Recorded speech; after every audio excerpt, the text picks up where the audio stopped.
Yeah. But man, I've been going hard. Damn, she didn't. Okay, when life, You it cuss might. you cuss it on the live. Yeah, it might have missed. It might have missed me because it kind of freeze like real quick. It was weird, man. You You know. cuss it on the So You heard that right? So I catch yeah. you. Hey, welcome everybody. Welcome, man. Episode 76 featuring John Stluce.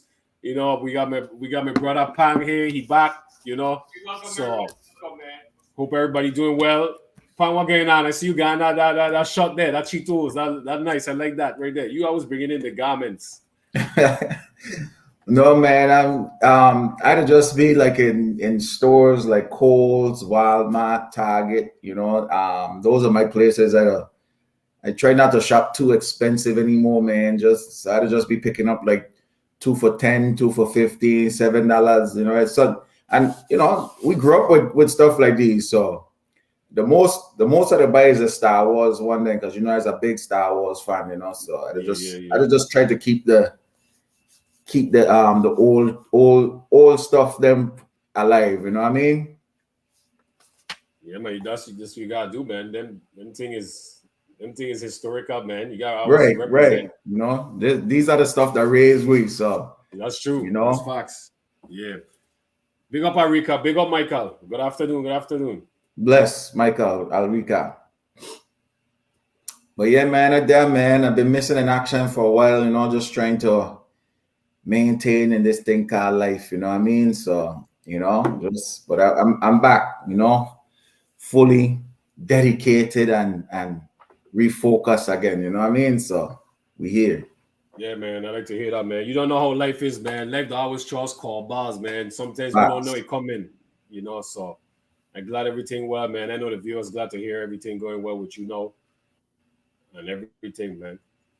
Yeah, but you've been holding it down, man, Mumbai. You've been doing a good job. I've been watching every show, when I can. You know what I'm saying? You've been holding it down, and this is good, man.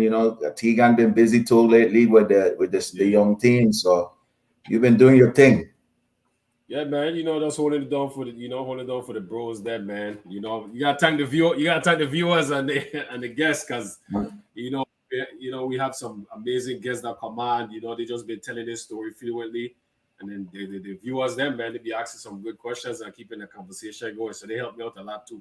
I wonder for Mr. Thomas show because I wanted some free bread, man. I wanted some bread to be shipped to me, man. I wanted some butter bread, Uh, man. I missed that show. we definitely gonna hook you up, man. We definitely hook you up. Definitely. So I'm gonna go ahead and get a shout outs in. And then we start, man. So this is all the different business owners, from the Virgin Islands, man. And our next guest, I see you, John. You pop up on everything, so we see you. And he's another business owner as well, man. And we definitely gonna be plugging his business, and he definitely is gonna talk about it. But we got the Legends340.com.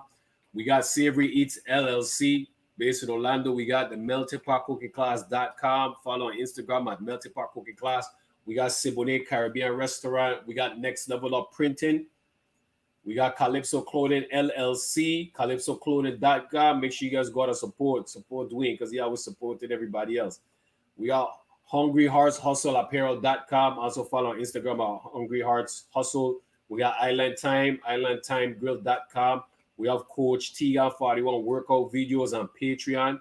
We got CaribbeanGirlsRock.com. Also on Facebook, Caribbean Girls Rock, and Instagram, official Caribbean Girls Rock IG. We got meltedbycroix.com. Also follow on Facebook and Instagram at Melted by Croix. You guys make sure you guys check out that website, man. They got some nice handmade wax fragrance, man. So it's nice.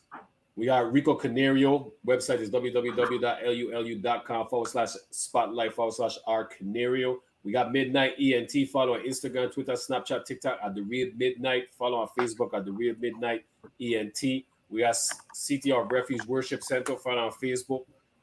We got The Good Life Apparel. Shout out to Nato. We got AM Credit Repair LLC. Follow on Facebook at Livewire Sports.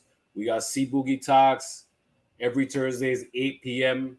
We got the Brand LLC website www.brandnewhomes.com. We got On the Edge Performance. Follow on YouTube, Facebook, On the Edge Performance. We got it. Follow on Instagram and Facebook at Dexter_Sinister_exclusive unapologetic. We got Apollo Legion.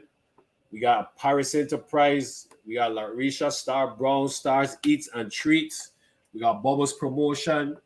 We got Mentality of a Pro. That's Tegan's title of his new book. His website is www.kevincoachtshepard.com. We got Nona Envira Group website, www.environona.com. You know, shout out to Wayne, shout out to Chanel. And we have Wayne coming on Tuesday. Wayne coming on Tuesday.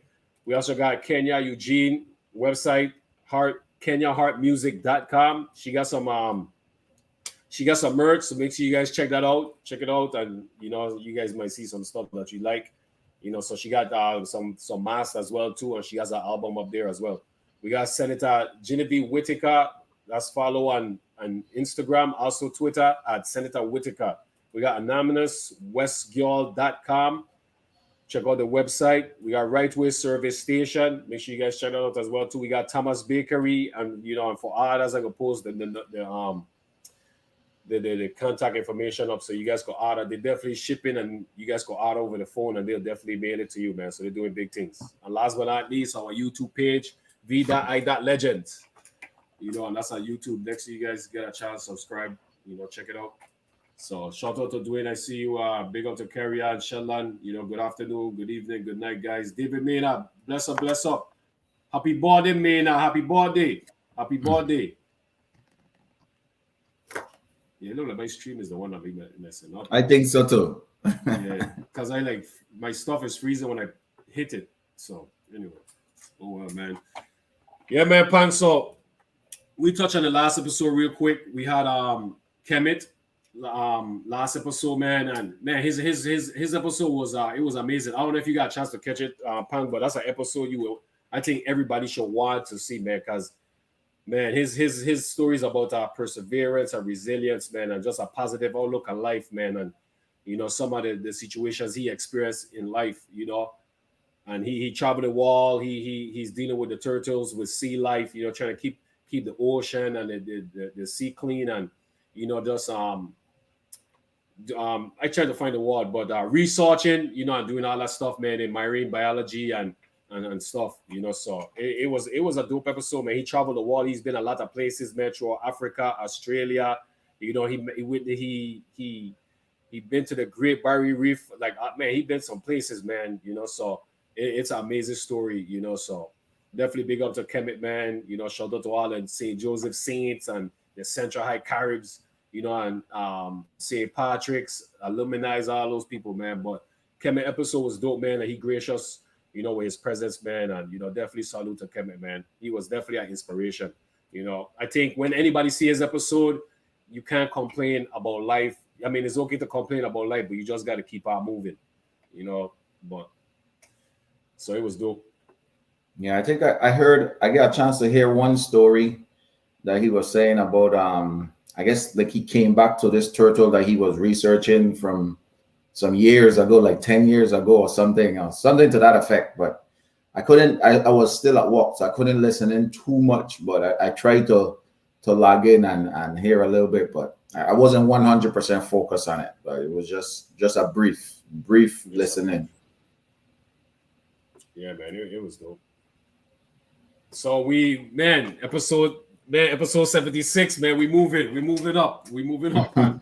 We got our brother, you know, John Stluce, man. You know, so how you feeling, Pan?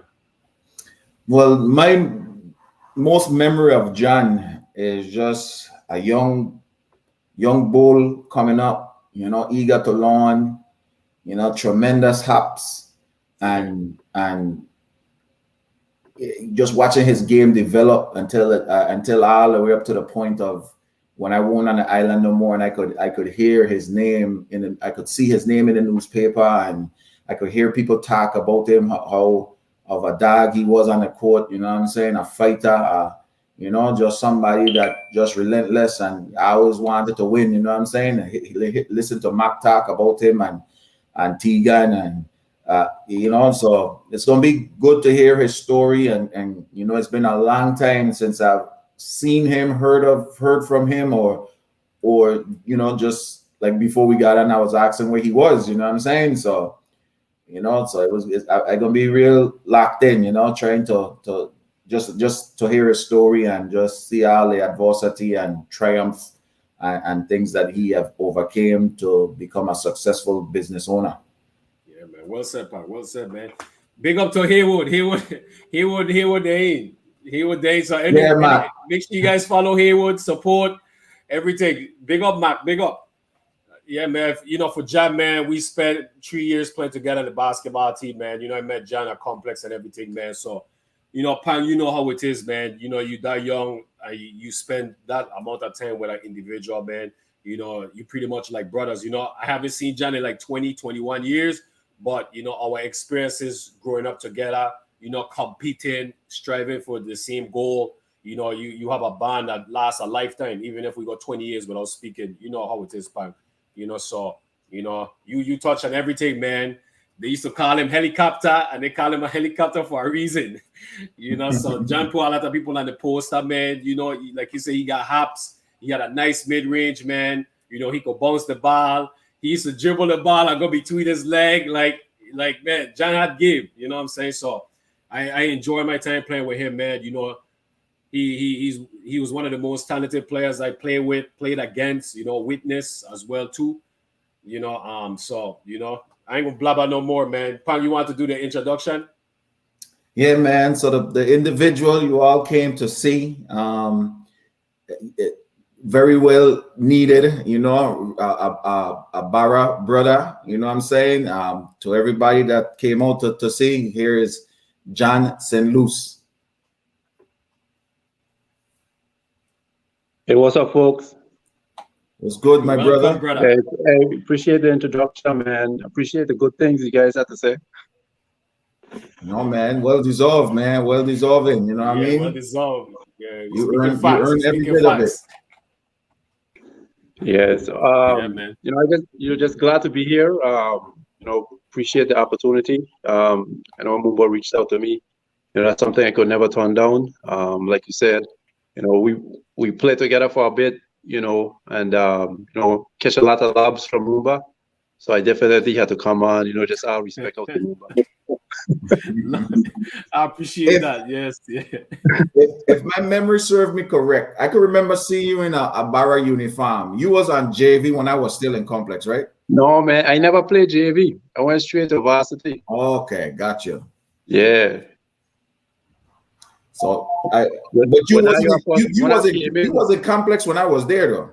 Yeah, I didn't play that year though. Okay, gotcha. Because I could remember being in the corridors and everything and seeing you on campus, and that's my memory of you. You know, unfortunately, I left when you started playing, so I don't think I have a few memories of you maybe in my league, and I maybe caught a game or two in Complex of you.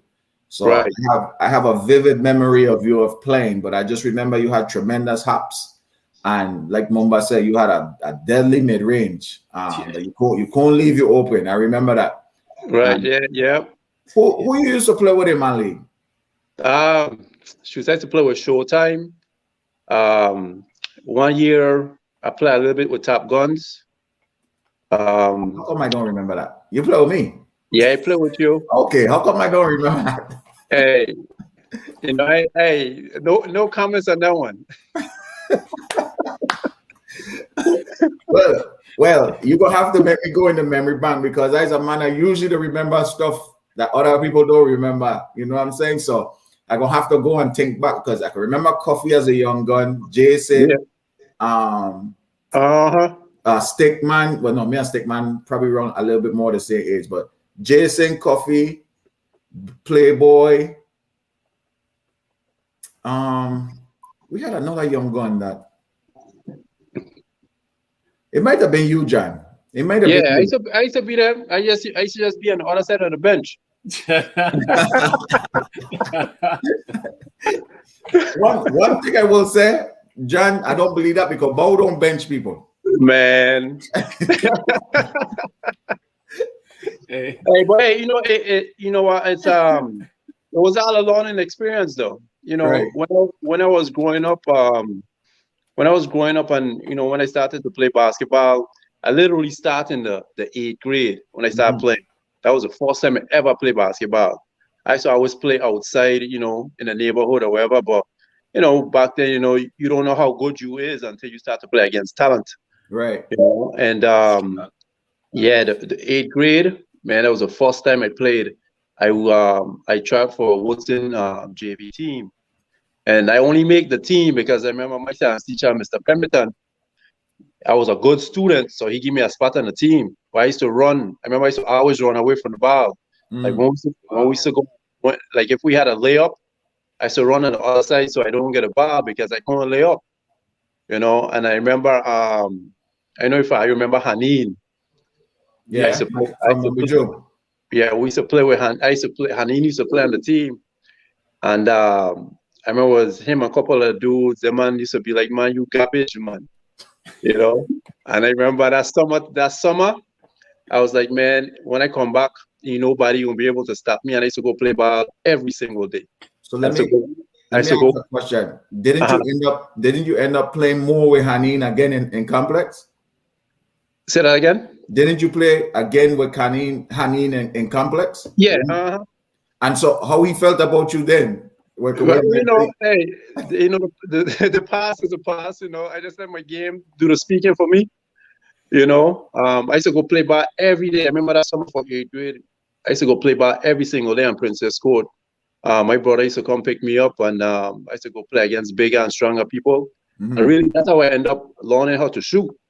Because one time, remember, I was driving, and the man followed me so hard. I was like, man, I can't go back in there. And really, that's when I used to just really walk on that little 15 to 7 foot jump shot.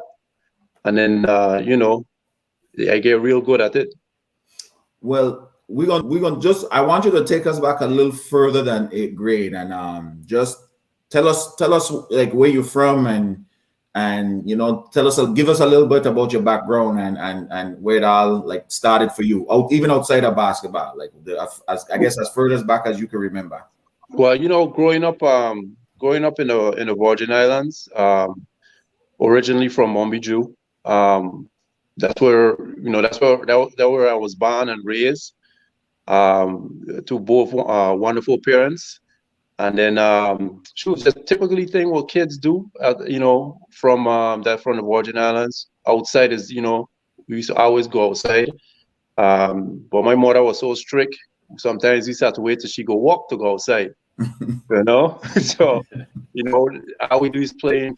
I know my next door neighbor, Jamal, every single day. That's why I used to pretty much, we just ride in bike. And then, when my mother come home, we go inside. And then, pretty much school, that was a big thing for me. School, I used to always want to make sure I get top grades. So I was always a straight A student from kindergarten going all the way up, and yeah, that's pretty much it. Nice, humble upbringing, we grew up in the church. So we had, certain things that my mom and my dad had, expected from us. So, we try to live up to that expectation. And then, that's pretty much it. Typical little island boy life. Right. That's definitely how all of us grew up, even to the church part, I used to play outside the church gate when my mother was in the church, but we all did it. We all had that little church vibe early on, you know what I mean? But any of your parents played sports? Like Man, not a bit. Not a bit of sports. I really started to get interested into basketball. Really and truly, not until like I said, when I got to junior high. Yeah, basketball was never on my radar to do. Yeah, I never thought that. Yeah, I never thought I would have been playing. But like I said, I used to always go to like the launch league game them, and then I used to be like, man, I used to just see how the crowd used to go sick for a couple of people. I'd be like, man, I think I could get a crowd the same way. and then that's when I just started playing. Mumma could attest to this. When you was in Woodson, and I know for me, when I was at Arta, the best Woodson didn't have the best team, but it always used to be the best games when I was on JV because of the rival we had, and we also played at lunchtime. I don't know how it was for Ayu because Ayu behind on me, but we always played at lunchtime. So going to Woodson and playing against Ayu, the whole school in the gym, all the way live. It was it the same for you as it was for me? Was playing against Arthur Richards the best games ever? The best game, Arthur and Elena. Elena was good too. Yeah, Arthur and Elena was always a good game. Sometimes, I remember but 2 times I remember Elena blows out Badman. But I still remember that beat down. Who was on the Elena team? I remember Tegan. Tegan was there. And I forget Panama name that been an I showed couple episodes back. Bogus? Not Bogus. Bogus. He was there. I think he get that credit company now. Carlos. Carlos. Yeah. Carlos. Okay, yeah. Carlos. Yeah. So how was Tegan? Like, was Tegan any good? Like, how was Tegan? I can't remember how his game was. I can't remember how his game was. All I can know is that we just get blown out like by 40-some points. That's rough. That's a rough one. And I remember. I can't remember who been in that Arta team, but one time Arta came to play us too. You could say that I get blown in that games too. Yeah, we used to get blown. Yeah, I think Arta and Elena. Yeah, playing against them. It was dreadful, man. Mumba, who played after you and Arta?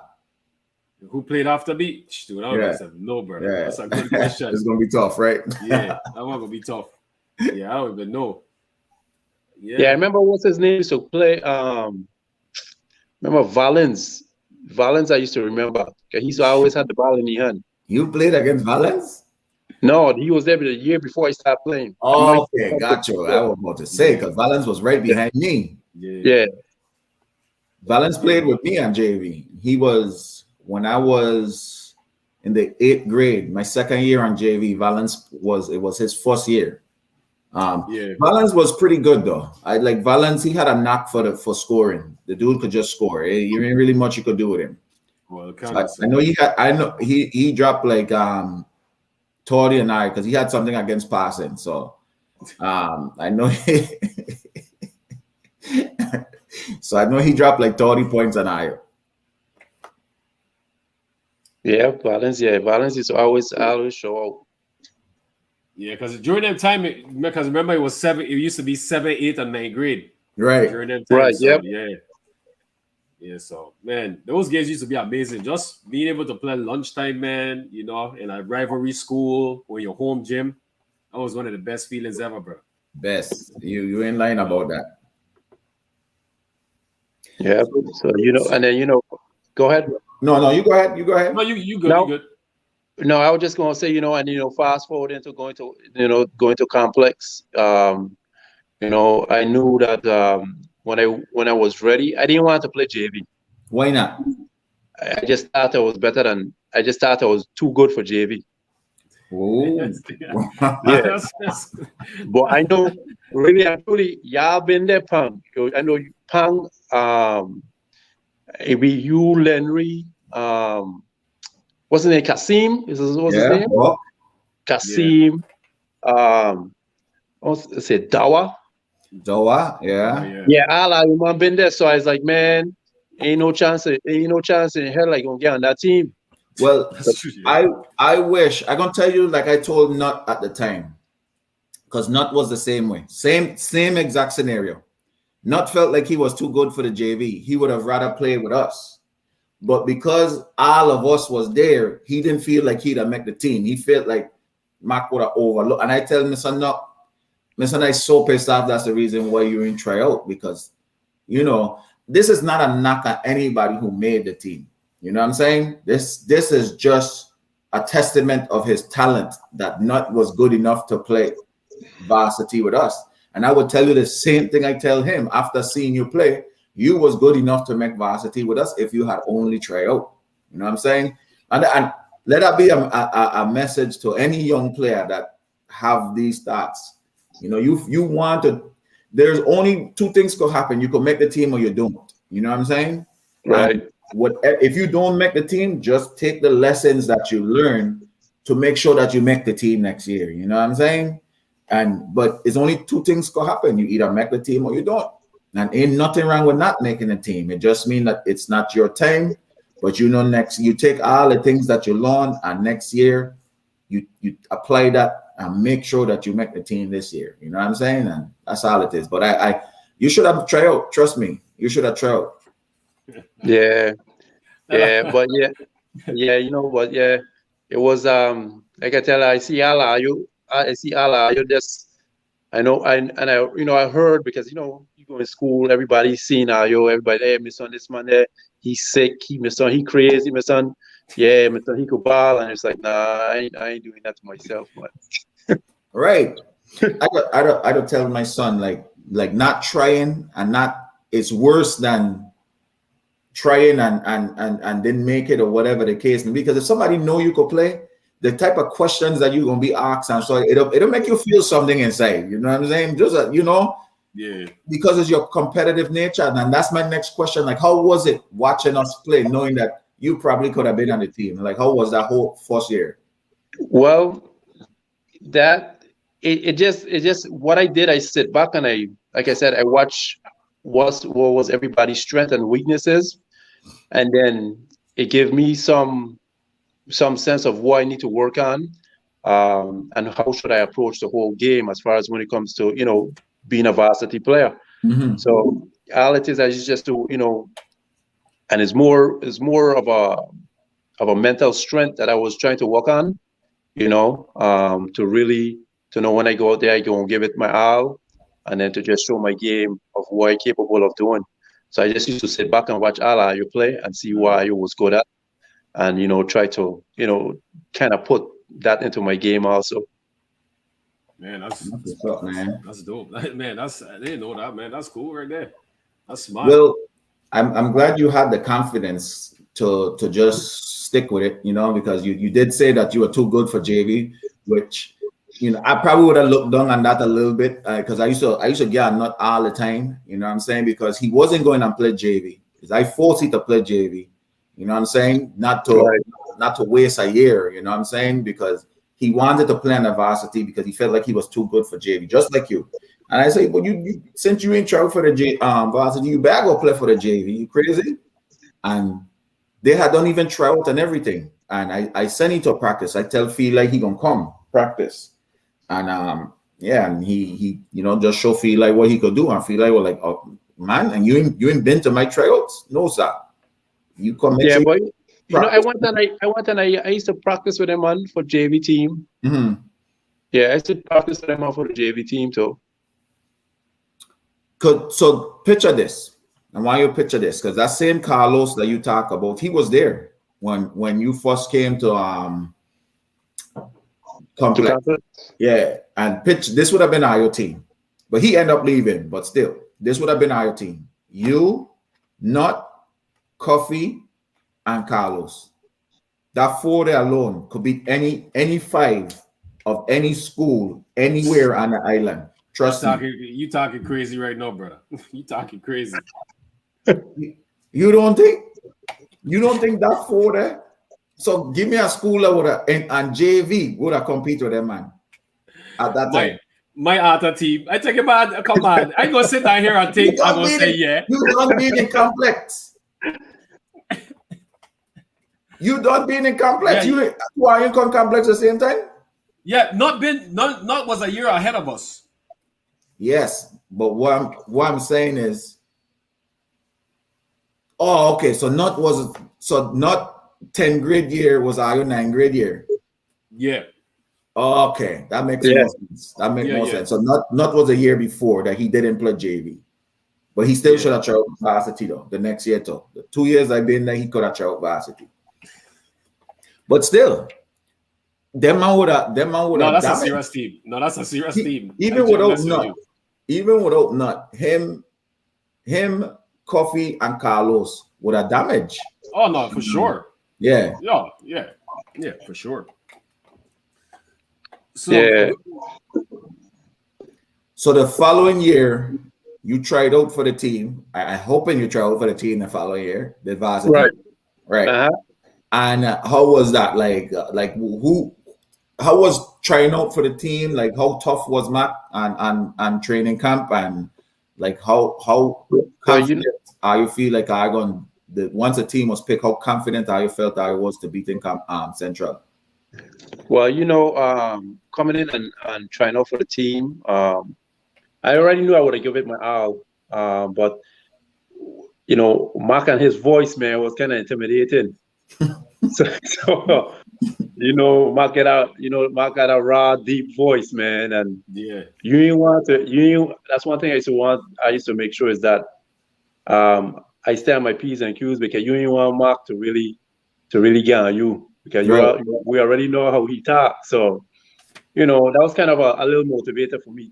I was like, man, I gotta go out there and do my best, limit the mistakes I'm gonna make, and I'm gonna hear less of his voice, coming directly towards me. So I just put all of that together, and I just go there every day and play ball. That's it. Did watching the games the previous year helped you out going into your do you feel that it helped you out your sophomore year when you made the team? Oh yeah, definitely. I like to say every game I used to watch, I used to critique, especially the known players, the good players on the team. I used to watch everything everybody doing, every single thing, because I used to take that as a challenge too. Also, knowing how to guard the opponent. So you just can't be guarding one person. You have to know how to guard everybody on the floor. So that's why I used to watch everybody game to see how everybody to play. So I could apply to not only an offensive set, but also on defense, to know how to play and defend all 5 positions. Man, that's good. Man, that's dope that you was doing that so young, that you were scouting. You was ahead of the game mentally. If remember Mumbai, we used to play that boxing one all the time. Yeah. And I used to always be that person, and I used to be that one. And then sometimes, especially like when we playing when we used to play St. Joseph, play that boxing one, but Neg used to be that one, because Neg used to be that stalker. Yeah. I remember. Yeah. So we said either be me or Neg on that number one. Yeah. Yeah. Yeah, that's true. Neg make everybody job more easier. Yeah. That dude had crazy hops to himself, Mr. Yeah. Neg could have jumped. John, how was your experiences in practice? Your sophomore year, because they still had Tegan, they still had Bogus, they had Warmer. You had what's his name? Clavis. They still had Clavis. So you still had a lot of players that was in the previous team that played with Pang. So how was practicing against them? Because you know how Mark used to split up the 2 teams. So how was practices like? Well, I used to approach practice like a game. I always approach practice like a game. I always try to make the right decision. Play as hard as I can on every play, hustle, and then show my offensive set of what I could do. Shoot, like I said, leaping. But I still use practice as a display of what I'm gonna do in the game. I always approach it that way. Nice. That's the best way to approach it. Like, I know when I played, practice used to be more harder than the actual games that we played. Like, we used to have like so much fun, like playing against each other in practice. Like, the bench used to really come at the starters. You know what I'm saying? And honestly, it makes everybody better, because if you play as hard as you can in practice, when it comes to the game, like man, imagine you got God Mumba, and you know the talent and the skills that Mumba got, and then when you go into a game in practice, and when you go into a game, and the person that you got and ain't even as close as skillful as Mumba, Right. it becomes a cakewalk to you, and a lot of people don't realize that. Man, I don't got Mumba in practice. Who is this dude in front of me? You know what I'm Yeah. saying? A lot of people don't realize that. That's why you go hard in practice. You go hard at every drill. And the drill part is to build your endurance and perfect your skill. You know, when your coach give you a layup drill, you don't play around in the layup drill. You go hard and you lay up like you put yourself in game situation. So when the game thing come, all of that stuff come easy. That's why I don't. There was a rampant of individual workout. No, like everybody that work out individually. Like that's why they have so much skillful players. No, granted, everybody that work on offense and nobody don't work on defense. That's why the game is all about offense right now. You know what I'm saying? Right. But working out on your individual game is key too, because that's what the next person is doing. But practice is a key, man. You practice hard, the game become a cakewalk. And then not only you learn your teammates likes and not don't likes. Okay, I know Mumba like the ball in this corner because in practice he always shooting from this corner. So if you're a point guard, like a good point guard like Tegan know when Mumba in that it's a high percentage shot for he, because he to practice this every day. You know what I'm saying? And people don't realize what practice to do for a team, man. Nobody want to practice. Everybody, man, not today. Like, but even when you feel like that, you go hard when you're in practice, because if you could overcome sleeping 2 hours the night before and going hard in practice, imagine sleeping 8 hours and playing in a game. You know what I'm saying? Your Right. body not prepared for whatever. You know what I'm saying? So practice is key, man, and people just need to we need to teach kids that practice could be more fun than the game, honestly. Yeah, because in practice, I think me and Mumba, we had a good chemistry when we were playing. Like I catch a lot of that from Mumba. You know, so just give a little head nod, and Mumba throw it up there, and we had some good connections. So we had I think me and Mumba had good chemistry on the court together. Yeah, we are definitely had great chemistry. You know, the thing that helped us too is that even our sophomore year when we played our first time at JV, we are used to playing the same team against T and them. You know, so we going up against the best of the best. You know, we sophomores, you know, they're seniors, and we just like John said, man, we developed our chemistry and it just grew throughout the years, man. And I used to toss him all the labs. When I played that game, was it still Central? They used to join the Central and Complex team. The freshmen playing against the sophomore, freshmen and sophomore playing against the seniors and the juniors and seniors. I can't remember. Because when we played that game, we team up with Central when we did that in Complex Gym. We played the freshmen and sophomores from Central and Complex played on the same team versus the juniors and the seniors from Complex and Central played at the same team. I can't. I can't remember. Only thing I know is that we didn't do that. So how are you make that happen? Because unless I had 20 people on our team. No, you had an A and B team. What you mean? Oh, okay. Got you.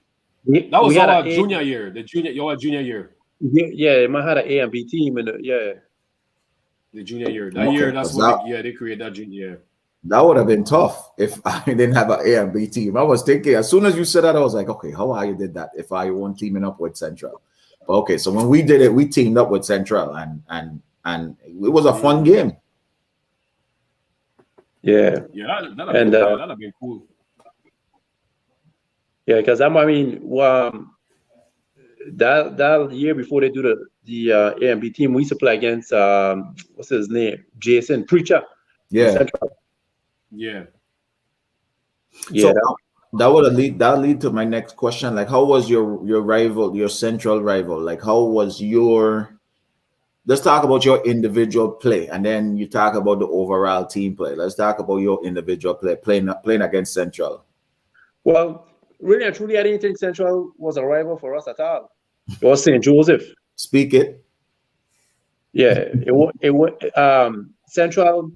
I mean, really and truly think the only person that we had to really focus on Central was Toussaint. no, we didn't play against we have played against Toussaint. No, Tucson was your year, and then he left to Okay. go Babylon. Yeah, Okay. Yeah, and we so only had to focus on Preacher really, and then yeah, it was Preacher. I want to say it was just Preacher really. We had to focus on, yeah. and then Preacher. Sorry to interrupt, John. Sorry to interrupt. We got delayed viewers, so just in case. Real quick, John, and then that our junior year, Preacher and Not. not yeah. and flight too. Flight. Yep, flight. Yep, Yeah. Flight. Yeah, that's Yeah. that was our that's the ones that we had to really focus on. But I ain't think the man never really gave us a hard time. It was St. Joseph. I can remember St. Joseph had a recruit, Coffee and Carl. Yeah, Carl. Yeah, they might put together a good nice little team, and that's the only team that we used to really have to focus on. And when you're looking at rivalry, yeah, but Well, I heard Mumba take on that rivalry. I heard Coffee take on that rivalry. I even heard Mountain take on that rivalry. So give me your version on that rivalry. Well, it was two good teams battling it out. I still think we had still think we had the better team. What, they might beat us like what, once or twice? Once ever. Yeah. Once. Yeah, and I just think it was just they might have a good team, but we just had a good nice nucleus of players, man, that everybody came out there and do what they were supposed to do. And yeah, we used to whoop on them a couple times, Yeah. So, but that's true, man. We had a squad. We had a good squad, man. We had a good squad, and like I said, they're the only team that used to come close to really giving us a challenge. But like I said, our squad was I think we were dominant in them last couple of years. We were real good. So it's to be hard to beat us. Yeah, for sure. Shout out to Mina, shout out to Rashad, shout out to Ral. That leads me to Neg. That leads me to a question I'm gonna save for when Mumba doing his quick hitters in the end. Just remind me to ask a question. But that leads me to a question about so like you're becoming a senior in complex, and you well groomed. You was always a polished player. I can give you credit to that. You was always a polished player, like you were born playing basketball. Like one day, John just came on the scene. That's how it felt to me. You know what I'm saying? You was always a polished player. Like, how was the recruiting process of trying from your senior year? Like, how was your senior year playing in complex? Like, tell me a little bit about that, and then talk to me about, were there any recruits, any scouts looking at you your senior year, and if you could just touch on that for us. Well, I think I had a good senior year. I think I had a real good senior year because I know mentally in my mind I already made up that, hey, if I want to display my talent, I'm gonna have to put everything on the table. And then every game we played, I used to give it my all. Facts. So when it came to the scouting part of it, I felt myself when it comes to the educational piece of it, because like I remember I tell you, I was always a straight A student, and then when I started to play ball and I started to get a little bit of notoriety in the school, you can't tell me nothing. My ego take control big time. So I started to skip class. What? This is surprising to me. Yeah. Man, you remember when we used to have 3 lunch periods? Yeah. I used to have 3 lunch periods. so I used to be, and I fall off in that area. So not until it come down to the ending when I realized that, hey, if you really want to make basketball a career, they both go hand in hand. Facts. You know, your grades and then basketball. You know, but you know, being young and like how young people think that we know it all, we control our destiny. You know, nothing can go wrong as long as we're doing what we want to do, how we want to do it.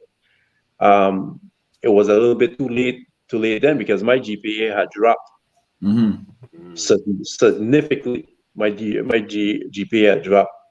And then by the time I turn around, I look to try to bring it up. You know, GPA is one of the hardest things you try to bring up. It's so easy for your GPA to drop, but so hard to bring back, man. And then it was. I remember when Maury State came to look at. I don't know if it was Coffee or you remember somebody. Both of them. You talk about Maury State. When we had the scrimmage. Yeah. When we had the scrimmage and he went in the gym. Yeah. Yeah, I remember that. I remember seeing the scouts in for Maury State, and then I had a good ass scrimmage too. I think that scrimmage, I never used to shoot. I never used to shoot 3-pointers and nothing. I remember I dropped a couple 3-pointers and everything because I really wanted to show off for them, man. Yeah. But when you come back and you're looking at grade wise, the man ain't gonna do nothing for you if your grades ain't up to par.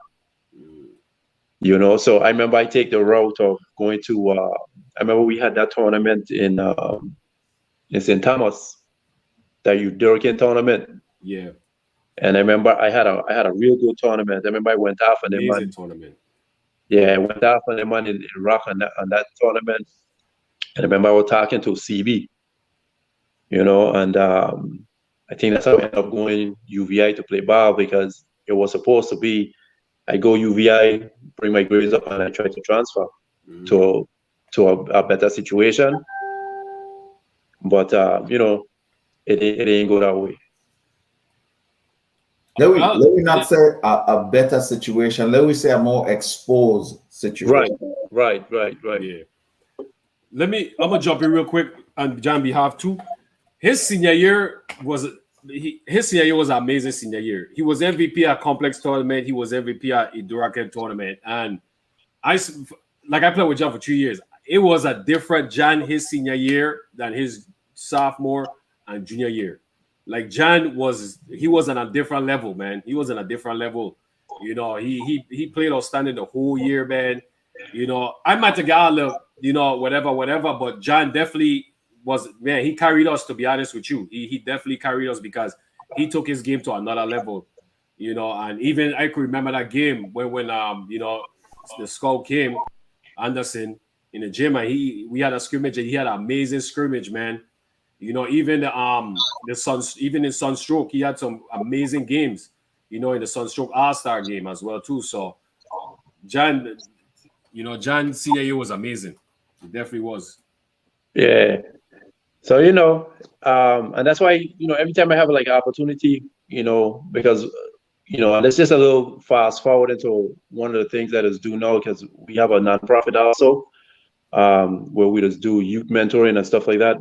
That's one of the things I always do this preach to the younger generation about is education, putting it in together with what you want to do in life, especially when it comes to sports. The high is always in the sports because we talented. We think we walking on cloud 9, but we tend to sometimes fall on the educational piece because we don't think it's that important. That's true. But that's one thing that I always make sure I try to leave a stain on the brain is about education. Yeah, that's good, man. That's the message. One of the biggest message. You can't play basketball if your grades ain't right.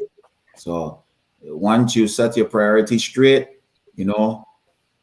whatever Lord you praise first, academic second, family third, and athletics after. And if you keep that in order and keep that true to your regimen, you're gonna be good, man. But you just gotta set your priorities, and that's the message kids need to understand. You cannot play basketball if you didn't get a grades right.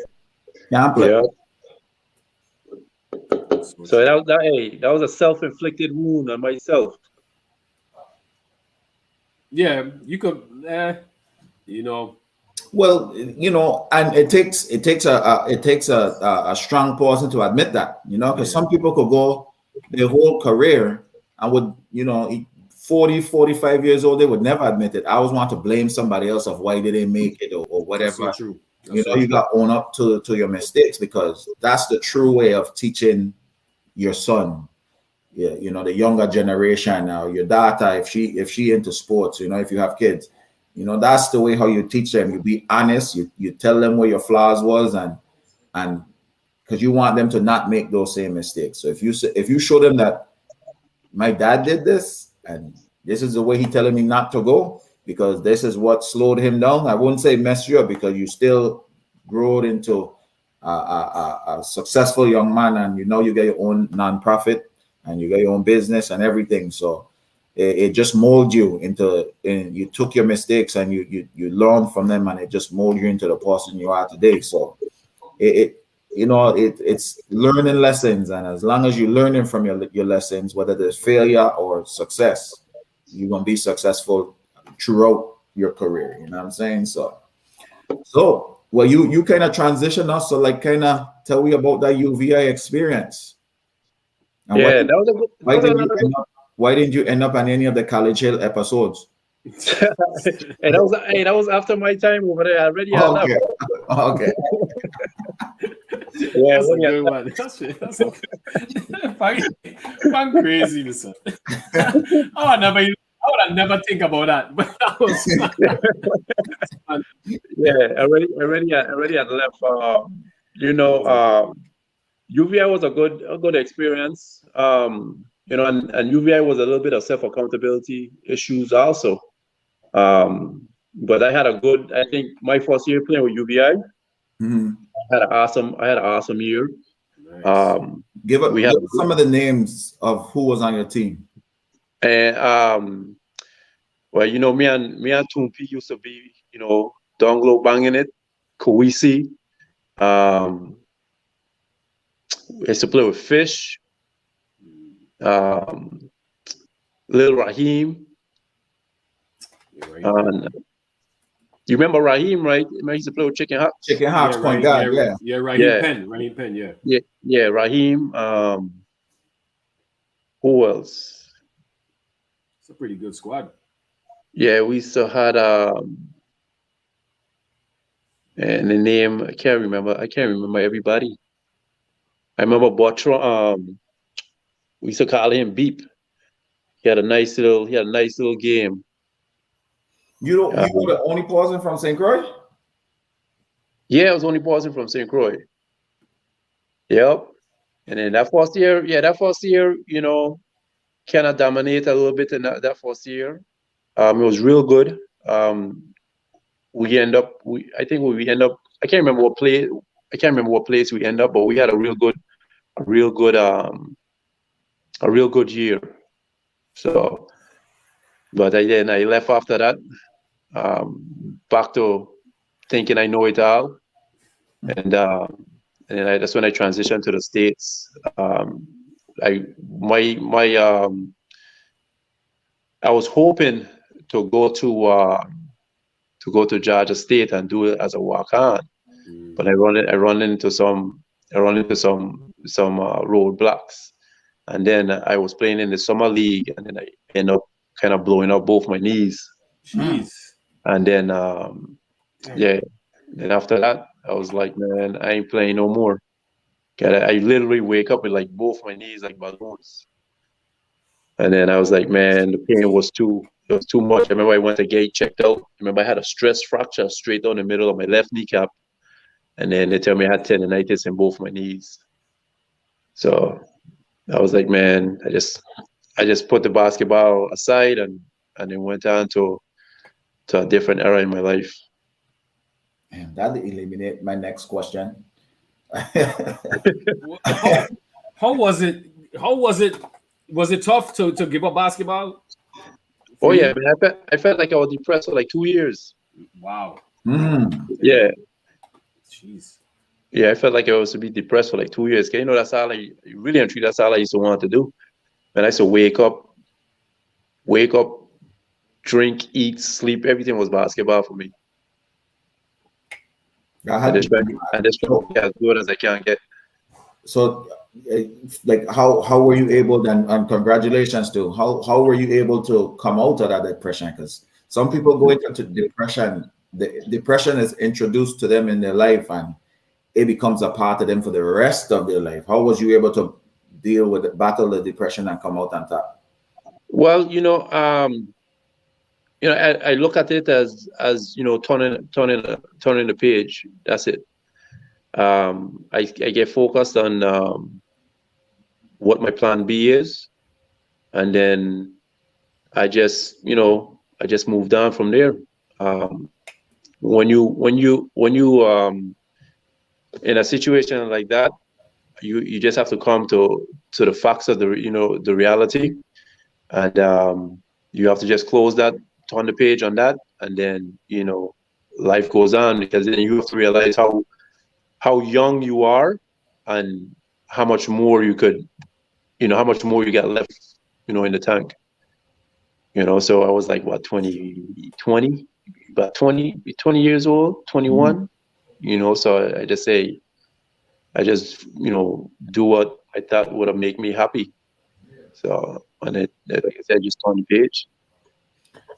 My question was going to be, when you say you had a good year in UVI and before you started talking about transitioning to Georgia State, a question had popped in my head about asking about getting like invites for the national team, and like, because I don't remember ever seeing you on the scene of the national team, and being that you had a good college year, I would wonder like why they won't reach out to you. So Well, I mean, I didn't know why, but sometimes when you playing the game, it's sometimes you have to understand the politics of it too. right.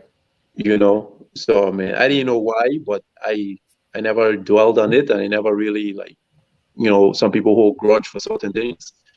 Yeah, I just never really asked the question why. I remember one time I came to try out. I came to try out for the team, but I sprained my ankle real bad. And then after that was the only time I ever went to try out for the national team. How was that experience though? Like, I remember a few tryouts. A lot of times I came after the tryouts because I was in college, so I had to wait until school was finished for me. But by the time I would come, you guys, the guys would already be practicing things. How was tryouts? Like, how was that experience? Man, I can't even say I had an experience because that junk happened so quick. I remember, we used to always play shots and skins. Right. Man, as soon as I take my shot off, I twist my ankle. So, I ain't had much of an experience, so, and then that was it for me. So did you get to do any drills and stuff like that? I know you at this point already in college, so you was already introduced to a semi-professional life, of playing basketball. Like, how was doing the drills, and did it feel any different like to you? Because I know when I first tried out for the national team, well, I didn't really try out, but I know when I first played for the national team and we started practicing, I know it felt like, and I was the only young player on the team. I was still in high school. It was my last year of high school. And between players who are already playing professional, they already making money out there. And I remember that feeling of like I had two small walls around me and everybody looking at me. Like they ain't looking at nobody else. They're looking at the young player on the team. I know it was terrifying. How was that first experience, like walking on the court and going about Well, that? just being there, and I remember I seen all these players that you heard about and stuff like that. But I never participated in no drill like that. I remember all we did was lay up and stuff like that. And then, like I said, to my recollection, I know Dema has split the team up, the people that was there to run a scrimmage. And then I sprained my ankle when I get a chance to come into play. I remember as soon as I think I run down court, when I stopped, boom, twist my ankle, and that was it. Unfortunate. Fortunate experience, because I know you'd have been a good factor on the team. Trust me. Yeah, so like I said, yeah, it was a real short-lived experience for me. And you never tried, well, I guess blowing out your knees is why you never tried at it again. Yeah, I never tried it again. So, question. So you blew out your knees, but you're still in college. How was? I left college then. Oh, I left. Yeah, I left. I remember because I was in communication with one of the directors, um, from state, who was emailing back and forth, and I knew they wanted me to do some entry test or something like that, and then I was playing in that summer league, and then yeah, then that's when I blew my knees out. okay. So you received a career opportunity while you were in college that caused you to leave college.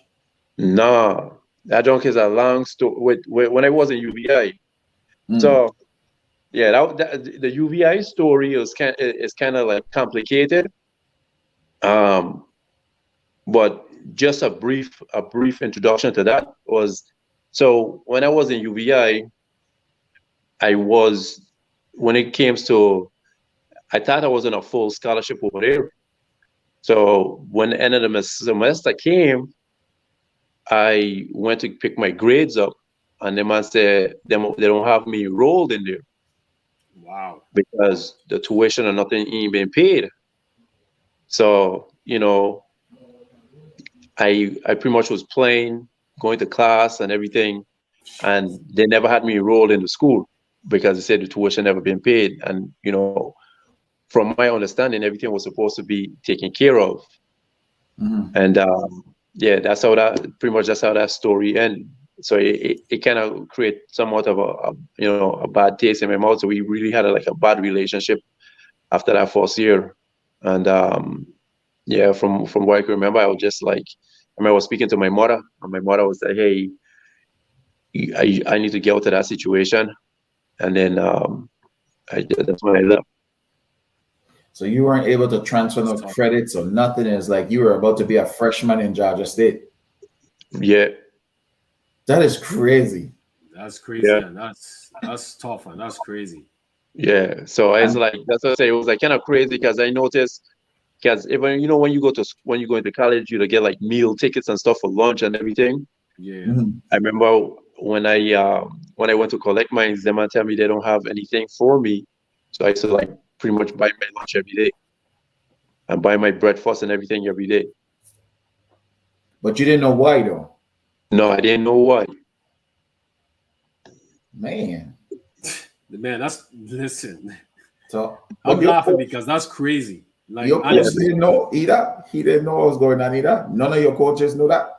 No, no, and then that's why I said that's a little bit my issue to where I have I should have been more. I should have communicate with them better, to let them know what's going on. But I just thinking about everything gonna work its way out. And then she was like, playing. That's all I used to worry about. Hey, man, I playing. Right. Yeah, during that age, man, it's like you're not paying attention to you don't understand what's going on. You know what I'm saying? You just focus on playing basketball, going to class, make sure you pass so you could be eligible to play on the team. Like worrying about all that stuff like that, that's where the coaches and everybody deal with it, the guidance counselor and all that stuff. So you as an athlete that age, you are like 19 to 18, 19, is like, man, you so young. Uh-huh. It's like, man, that's tough on a kid, man. When you look back on it, that's crazy. That is real crazy because Yeah, you just mentioned about going class. So you playing the role of a student when you technically not a student. Yeah. So yeah, like I said, that situation right there was it was crazy. It was unfortunate, and then man, I just felt like I just had to leave. yeah, that's tough, man. Unfortunate for real. That's crazy.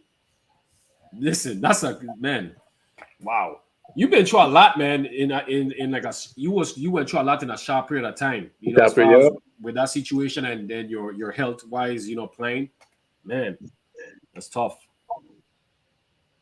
Mm-mm. And we got. I hope UVA have upgraded and done a lot better now. I hope they're in a better position now, because I can't imagine people would hear a story like that and want to come there. You know, so I But, hope they. but, I just why think though I think if I probably had communicated with them better, I think it would probably would have been resolved. Gotcha. Yeah, that's yeah. So I Okay, don't so I don't hold them I don't hold them accountable for nothing. oh, so You you know, took accountability and you're just yeah, not being more in tune, or just be more transparent with the coaches and like, hey, coach, like everybody gave me money except for me. That's what I You was know what I'm saying. Yeah, saying? that's what I was Am I going thinking. to be reimbursed of what I'm spending? And that probably would have sent antennas would have probably go up and hey, get one of the assistant coaches to go and check on that for you. yeah. So like I said, yeah, I ain't holding them accountable for nothing, man. I just take it as a communication error from my standpoint, and then but hey, like you said, being 18, 19, I just like, man, I just got bounced from here, without really sitting down and explaining to them what's the situation. Mm. Yeah, that's So true. going up to Georgia State, and you played in the summer league. And which summer league? Man league or No, it was a summer league that they were hosting here in Georgia. okay. I can't remember who was hosting it, but I know it was a league. I was playing in a league for the summer, and then we make it to the championship game. I couldn't even play in the championship game. That's how my knees was. Jeez, man.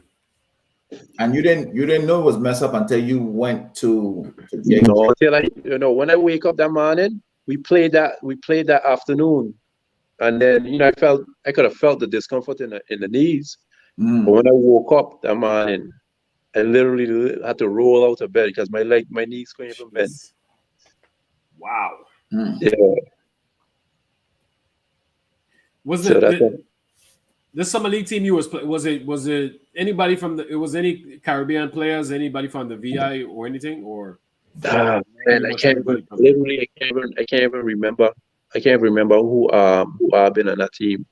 Okay. Mm. Man, that's tough.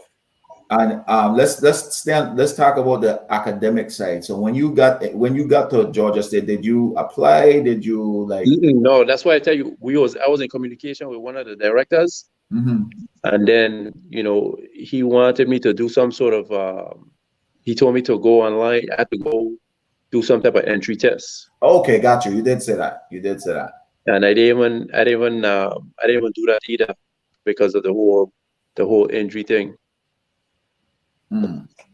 So that's when you just lost the drive to want to play, and what Yep, Yeah. if I ain't playing, why go school, or and like, I ain't even gonna do this no more, and let me move yep, on to something else.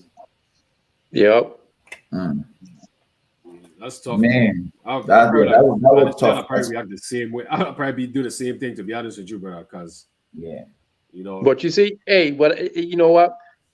What the type of person I've been, and I kind of probably still is that way. I tend to try to solve problems on my own, mm, and then like you say, being so young, you have the answers to all the questions and all the situations, yeah, and that's true. then you realize that hey, the moves that you're making putting you further down in the hole. Yeah, So if you looking back then, like I said, if I used to be a little bit more open and transparent of what's going on, the outcome probably could have been different. yeah. But I used to always just stay in my little shell. That's the that's that live on your lawn saying, man. That's the live on your lawn saying. So you know, so during that time, you dealing with a lot. You deal with a lot back to back, back to back. Was there anyone that you lean on? Anybody you talk to? To vent to or anything, or you kind of just dealt with it at your own and your own time. But Well, still the question. But go ahead. I kind of dealt with it on myself. I try to deal with everything by myself. You know, um, I never really um, talk to nobody about, hey, X, Y, and Z going on. What you think I should do? And I just, like I said, I used to think I have all the answers. We have a viewer question from Carrion. John, do you have family from Antigua? No. I know why she asked me that too. That I think what the Prime Minister name or something like that, St. Luce. Yeah, but no. My family's from St. Lucia. So that's where I could hear it. That's where my family from. Man, big up to St. Lucia. Definitely big up. Yeah, big up to St. Lucia. That's a beautiful place. So after the 2 years, you dealt with you dealt with the depression after 2 years, and then was there something that just clicked that just got you to like, man, I got to live, I got to move on? Well, I want to say something that clicked. I would say is more or less I look at life I just look at life in a whole, and I just say, ask myself, what's my plan moving forward? And then I just say, hey, outside of basketball, you still have to survive. So that's when I went to DeVry for a bit for business management, and then the strangest thing happened. While I had a job where I used to work in the city, and then I met this guy from law enforcement, and then I was like, man, I probably could do this law enforcement thing too. And then as a joke, I went and applied, and I made it. And then as a joke, yeah, it was more of a bet. Oh wow! And then I made it down to the force with the DeKalb County Police Department, and then I started to like it. I started to like it, and then that's why I stayed for 13 years. You said 13? 13, yep. Oh, because it sounded like you said 30. Oh, but John, you still 30. How you gonna be there for 30 years? Man, that's a long time. 13 years. Yeah. Why only 13? Well, so while I used to be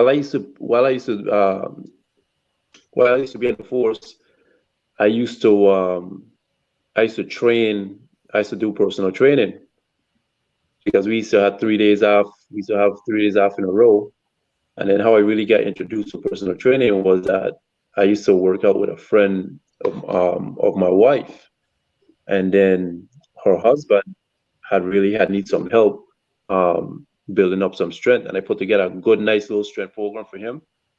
And then he saw how his strength increase within like a month and a half.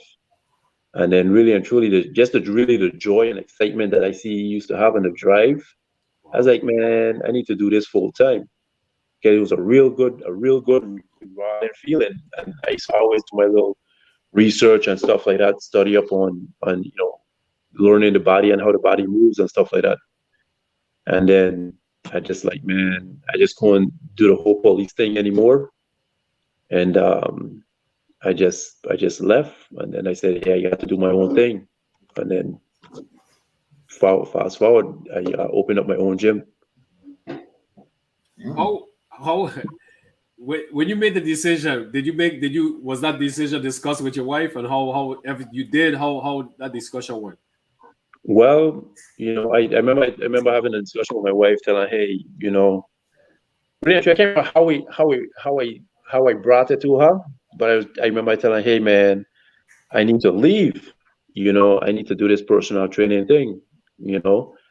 And I remember I met this lady from one of these big clubs. Everybody know about Lifetime, and I remember she used to want me to come train at one of her clubs, and I was like, man, this is probably a good opportunity for me to learn the business, to see how it works, learn the ins and outs. especially about the financial part of it. So when I left the county, that's where I went first. I went to Lifetime, and I used the opportunity to build good relationships, build a good clientele. But in the back of my mind, I already knew that, hey, I opening up my own spot because that was my desired outcome. So like I say, I build real good relationships with the members and my clients. And then I remember I met this one guy who is my business partner to this day. From day one, when I got to Lifetime, he used to always look out for me, make sure I know the ropes, make sure I have everything in order. And I remember when I did my LLC and everything, I told him, hey, this is my plan. This is what I want to do. What you think about it? And is this something that you're willing to branch out with me on? And he was just pretty much just say, hey, man, let me know when you're ready to move. And then we went, start looking for locations and stuff like that, trying to keep the location still within the vicinity of where our clientele was, because we had a real good, strong clientele. And then when I dropped the idea onto my clients and say, hey, I won't be here too long. I'm opening my own spot. Were you willing to follow me? Everybody was on board. So we know we was in a good position to leave. And then, hey, I went, prayed about it, had faith, and we went lease the building, and then we opened up, and we rocking and rolling. How? Man. But hey, so one thing. So back to my wife now, right? Yeah. She didn't even know I was leaving Lifetime.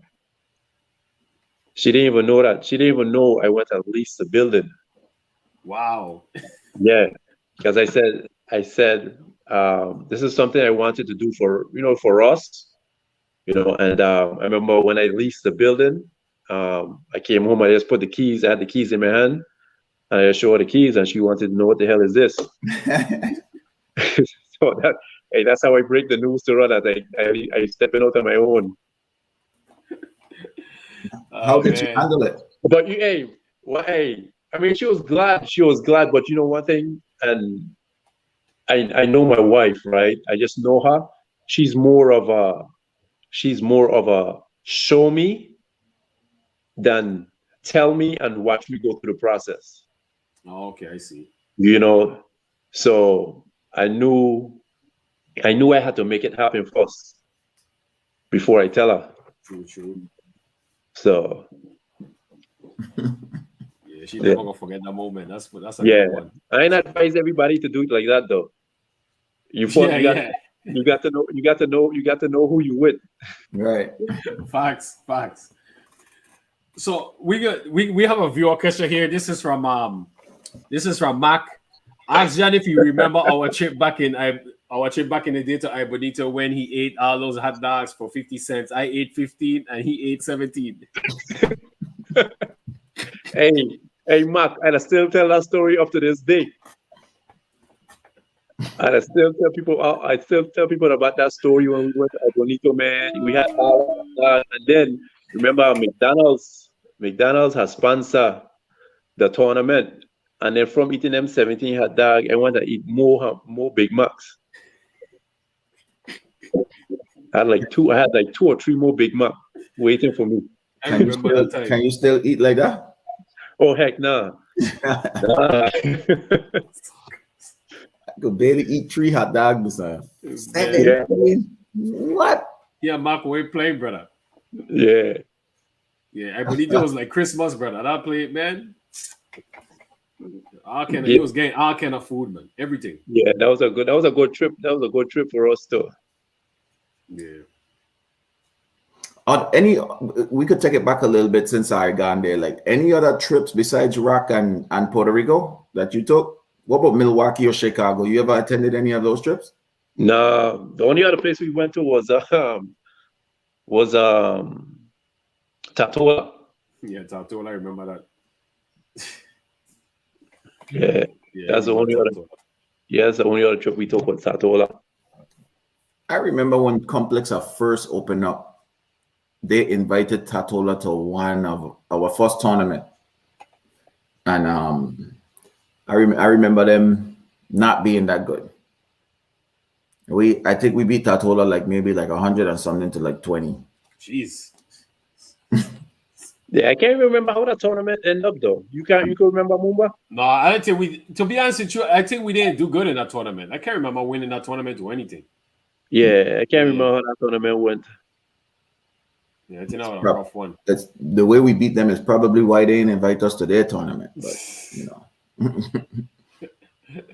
So how is business thriving? And I know there's a lot of guests like myself who need some personal training, like let's touch on your business and what it entails, and what do you do as a coach or a director, like how is business going? First of all, let's talk about so the concept we have with our facility is that we do private one-on-one and private small group. We typically focus on that one-on-one training, because the type of people we just usually see is people that trying to get a certain type of look, and also sometimes people that's their first time ever doing anything with fitness. So a lot of things that we just do things from more of an educational standpoint as far as when it comes to our fitness training. The way how we just handle our clients is that we want to give them knowledge and application. So the knowledge piece of it is that we want you to understand how to do it, and how to do it for yourself. And that's where the application part comes in. Not only knowing what you have to do in order to get the look that you're looking for, but just how to apply it. When it comes down, we do a lot of nutrition coaching, because that's where when you break down the whole fitness thing and people looking for a certain look, nutrition is your platform. And nutrition, a lot of people think when they say, "Hey, oh yeah, I eat healthy," when we sit down and we break the nutrition down, or they far from eating healthy. So we want to make sure that you have a good nutritional foundation first, and then we go into progressive training. The progressive training is teaching them how the sets, the reps, the rest time, everything change as you go along, or when it comes to the training. So we have established a real good, strong clientele, because the results that we give our clients, they love it. The lifespan of our clients is at least a year plus. And if you know anything about the personal training industry, people only train between 3-4 months tops. But for our clients to be with us over a year, that just speaks to the results that we give them. The tenure of my clients, I have some clients that have been trained with me going on 2.5 years. Wow. So yeah. And that's even after they get the results that they want, but they just want to keep it going because they enjoy it. People don't realize working out and training might be tough in the beginning, but it becomes fun. It becomes a way of life. So you feel bad or you feel out of your element when you don't work out after after you get into it so much. You feel like, man, something is missing in my life when you stop working out. Right. So results is the ultimate motivator. I don't care what you do and whatever you're doing. Results is what you're going to want at the end of the day. So that's one thing we develop good programs that as long as you follow the steps that we ask you to follow, your results are going to show up. And everybody is different, so that's why we just categorize everybody's program, just based on them and how their body works, how their body moves, and just understanding everything when it comes even down to hormonal issues, because a lot of people don't understand that You could be doing everything right. You could be eating right. You could be training every day. But if your hormones ain't firing the way it's supposed to, you're not going to see no results. So that's why most of the time, say if I'm working with someone that I'm I'm tracking the results and it's not going the way I want it to go, I'll ask them to go do a panel where they'll get their markers to see if they have any food allergies, to see or if their hormones are unbalanced. So Man, that's amazing, man. That's amazing what you're doing. Because I was while you was talking, I was thinking like, man, you guys kind of actually saving people's lives at the same time too. You mhm. know, you get them to achieve their goals, but at the same time, you kind of helping them health wise, like you just said. You know, if you see the results, go and get allergy panel, etc. Sometimes they might find out stuff that they are allergic to that they didn't know that was affecting their health. Right. So take it. We had I had this client. Um, want to tell you she's eating well because what I'll do, say for instance, you're not getting good results, right? So that's why I really have to step in with coaching and everything as far as when it comes to nutrition. I'll have them send me every single thing they're eating, right? Mm. And then based on what they're eating, making sure the deficit for the calorie intake is to par. So therefore, you should be seeing the results, some sort of results. And if you ain't seeing no results, I mean, something is wrong internally. Man, I had to go do a food allergy test, and comes to know it, the chicken breast and broccoli that she eaten, she was highly sensitive to chicken and broccoli. So therefore, her body's producing a lot of inflammation because of the sensitivity to the chicken and the broccoli. And as soon as we switch that up for her, weight just start to fall off. Wow, and inflammation leads to like other problems later on down the line. You Yep, know, yep. That's wow, a, that's one of the biggest thing when it comes to chronic diseases. yeah. A lot of people don't associate inflammation with those things, but yeah. So you just have to know the science behind it also. And do you train both men and women? Yeah, yeah. But I'll say, but 95% of my clients are females. Men are a lot more difficult when it comes to asking for help. Um, they tend to always feel like they know it and they understand how to do it. Um, but yeah, 95%, and you'll find that generally 95%, you'll find a high percentage of female that'll do more personal training than men. We have a Good question stuff. here. Oh, go ahead, Pam. No, I was just saying good stuff. We got a question here from Carrion. Was your business impacted by COVID? And what did you do to keep it thriving during that time and now?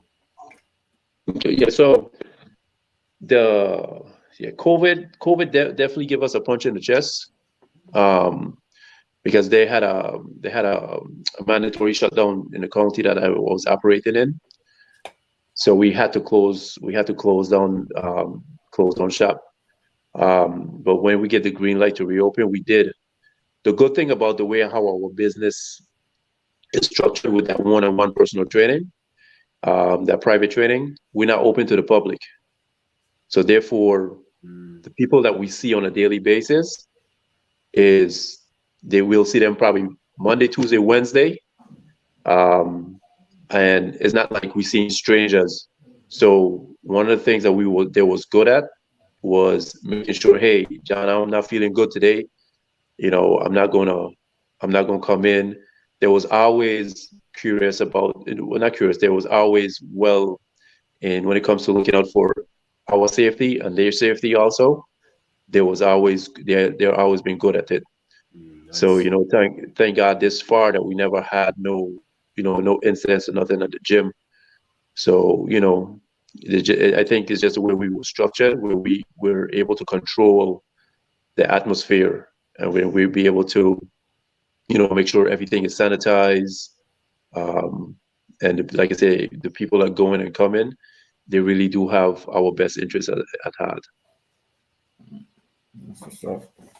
So, and then when people come in for, like, people will come in for the consultations and stuff like that, they mask up and stuff like that. We mask up. We make sure everything is sanitized that they touch in. But when they do come in and they see the atmosphere, they'll be locked in just because of how the atmosphere is set up. Yeah, from the pictures you guys post, man, it looks like definitely looks like a great atmosphere. Yeah. It looked like you guys have a lot of fun too while while working. It looked like Oh yeah. it definitely Hey, motivated and enjoyed. yeah, we like one big family in there, man. We just laugh together, cry together, the struggle, we struggling together, everything. Talking about that, I was thinking that too when you said we cried together, we struggled together. You know, being a personal trainer, and this goes back to Lauren episode because she does hair and stuff. When you dealing with someone who is trying to either lose weight, get the body that they want, etc. Even if it's for health benefits that they're training, do you sometimes feel like you're like a counselor to those individuals just because you spend so much time with them? Maybe they're going through some problems, etc., and they feel like you're somebody that you could talk to. Oh, definitely, definitely. Because so you have to understand. Sometimes you see these people sometimes more than they see their own. Well, not more than they see their own family, but more than you see your own family, right? So you always gonna develop a relationship with them, and then when it comes to training is also like, hey, like say for instance, you have a boyfriend, girlfriend. It's some sort of meshing that you guys have to do. Any trainer that doesn't have a good relationship with a client, 9 times out of 10, that program is going to fail, right? Um, and the way how our clients the way how our clients is, I mean, our clients pay decent money for the service that they receive. So we have to make sure that we're also a listening ear for them. Shoes, I've had clients tell me some deep dark secrets. You know, Yeah, they sometimes client will come and they'll cry because of something going on in their life. Um, some sessions will be like a couple times I had sessions where we just had to sit down and speak about the issues that they're going through.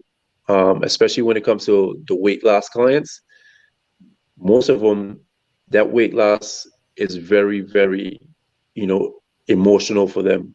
yeah, So sometimes, th- they feel like it's not they're not being able to achieve it.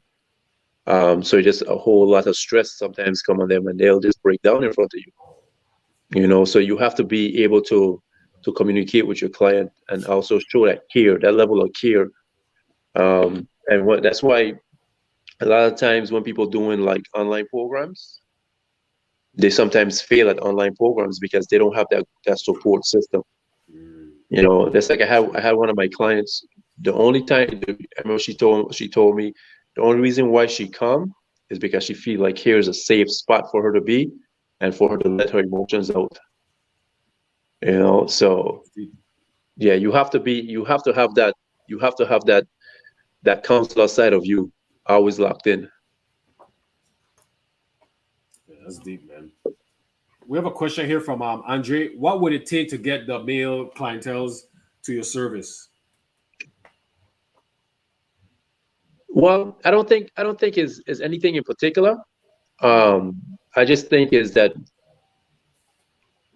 it's just few in between that. It's just few males that really do search for personal training. Like the few male clients that I had, they came because they wanted a certain look, and they tried and they just couldn't get it. Right? But if you look at, if you go to any gym, who you see on the weight floor all the time is a whole bunch of males, because every male feel like they understand how to lift weights and how the body works and how the body functions. That's true. So I don't think is any one thing that you could do in particular, um, to attract male clients. When it comes to male clientele, they really, really, really have to want it, and they come to that understanding that, hey, I can't do it by myself. I need that help, and then it's okay to ask for help. Yeah, that's true. Do you being personal trainer, do you see yourself maybe branching off, getting into professional sports or anything like that? Well, to train professional athletes. Yeah. Yeah. Well, we just do a lot of student athletes. Oh, well, that's good. Yeah, we do a lot of student athletes.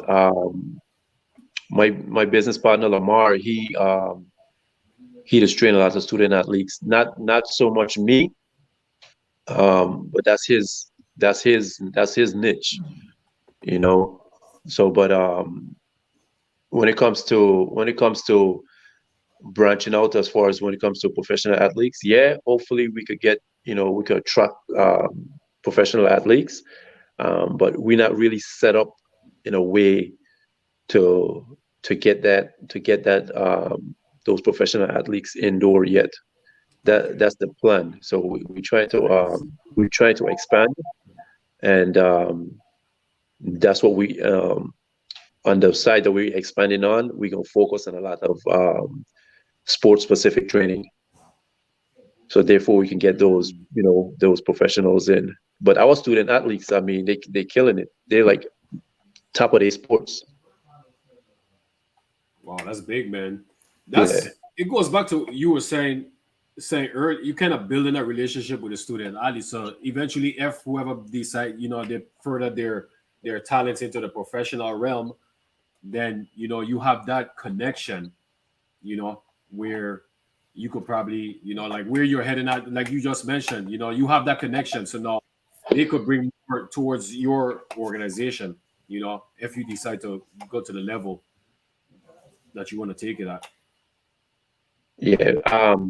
But yeah, like I said, the clientele that we does attract. Um, we have couple celebrities in there. Um, but like I said, so some of them, like I have I have two of the NFL wives, right?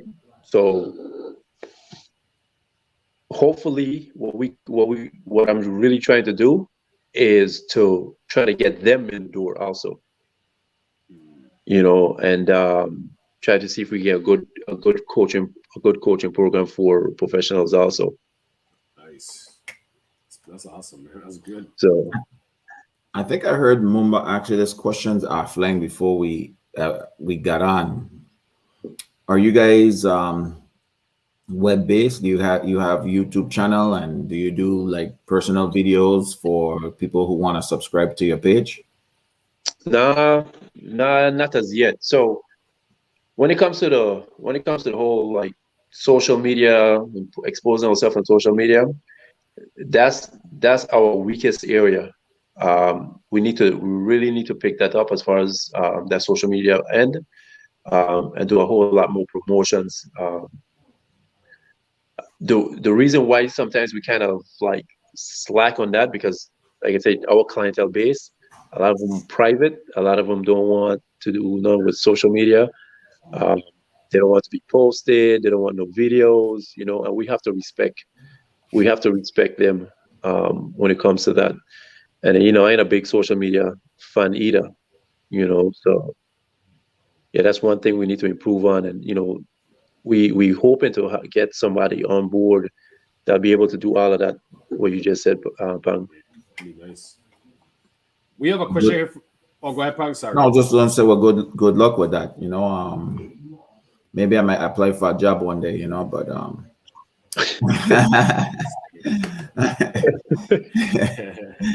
We got a question here from Shellan. Good evening, sir. Thanks for what you are doing. Is the format of your facility set up as CrossFit gym? Also, how many sessions per week is an average program? good question. Yeah. So now we don't do CrossFit. I'm not. It has people who love CrossFit, and I ain't getting no knock on that, but we're looking for longevity. You can never do CrossFit as longevity. CrossFit is too hard on the joints, because the type of exercises that you have to do for CrossFit is a lot of compound movements at a high level. Um, so I'm not a fan of CrossFit. Um, I, I just train my clients to make sure that they're functional. And when I mean by functional so they can move in their everyday life, whether it be the type of job you have or, the type of activities that you do every day. But in that functional training, I always want to make sure that they get the results, that they're looking for. And then when it comes to an average program, so people write programs differently. So you have to know the service that you offer and how to design a program around it. So I just have 2-day a week strength training, 3 days and 4 days a week strength training programs. So you just have to go. It's just based on affordability. If they can afford 2 days a week, that's fine. I'll write a program around 2 days a week for you.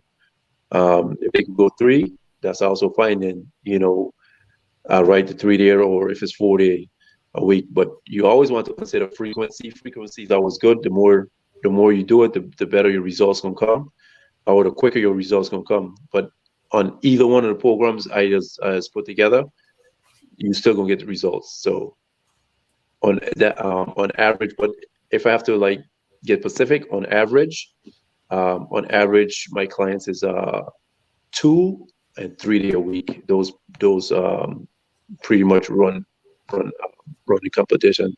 My 2-day and 3-day a week programs. Well, damn, I just had this question. What are some of the biggest challenges being a personal trainer? Well, so as a trainer, your number one thing should be retention, right? Because if you can't retain your client, that means you ain't doing well for yourself. So that's the biggest challenge you have to that's the biggest hurdle you got to jump. And then that all ties into the type of programs that you deliver and the type of pretty much the product that you deliver. So when it comes to going back to writing the programs, I just can't write a program for you, Mumba, and then give Pang that same program. It's never going to work, just because both of y'all probably move differently. So there's probably some dysfunction that you need to work on, and some dysfunction that Pang need to work on. So you have to write programs I just write my program just based on how a person moves. And then, like I said, I just make my platform nutrition. And then all of it will go right back around into results, and then right back around into retention. Good. Man, that's man. I never thought about it that way, but you're so right, man. You're so right. Like, you gotta make that program specifically for that individual. Man. Yeah, because like I said, we all eat different too. And my objective is never to say, hey, well, you need to do this diets and do this diet. I never put my clients on a diet. I'll never do that. Because you don't want to make it feel like a task. You want to make it feel like, hey, this is something I could do on a daily basis. I have them eat the way they're going to eat for the rest of their life. But we just going to be eating the correct foods, eating clean, and eating within your macros, or eating within your calorie load.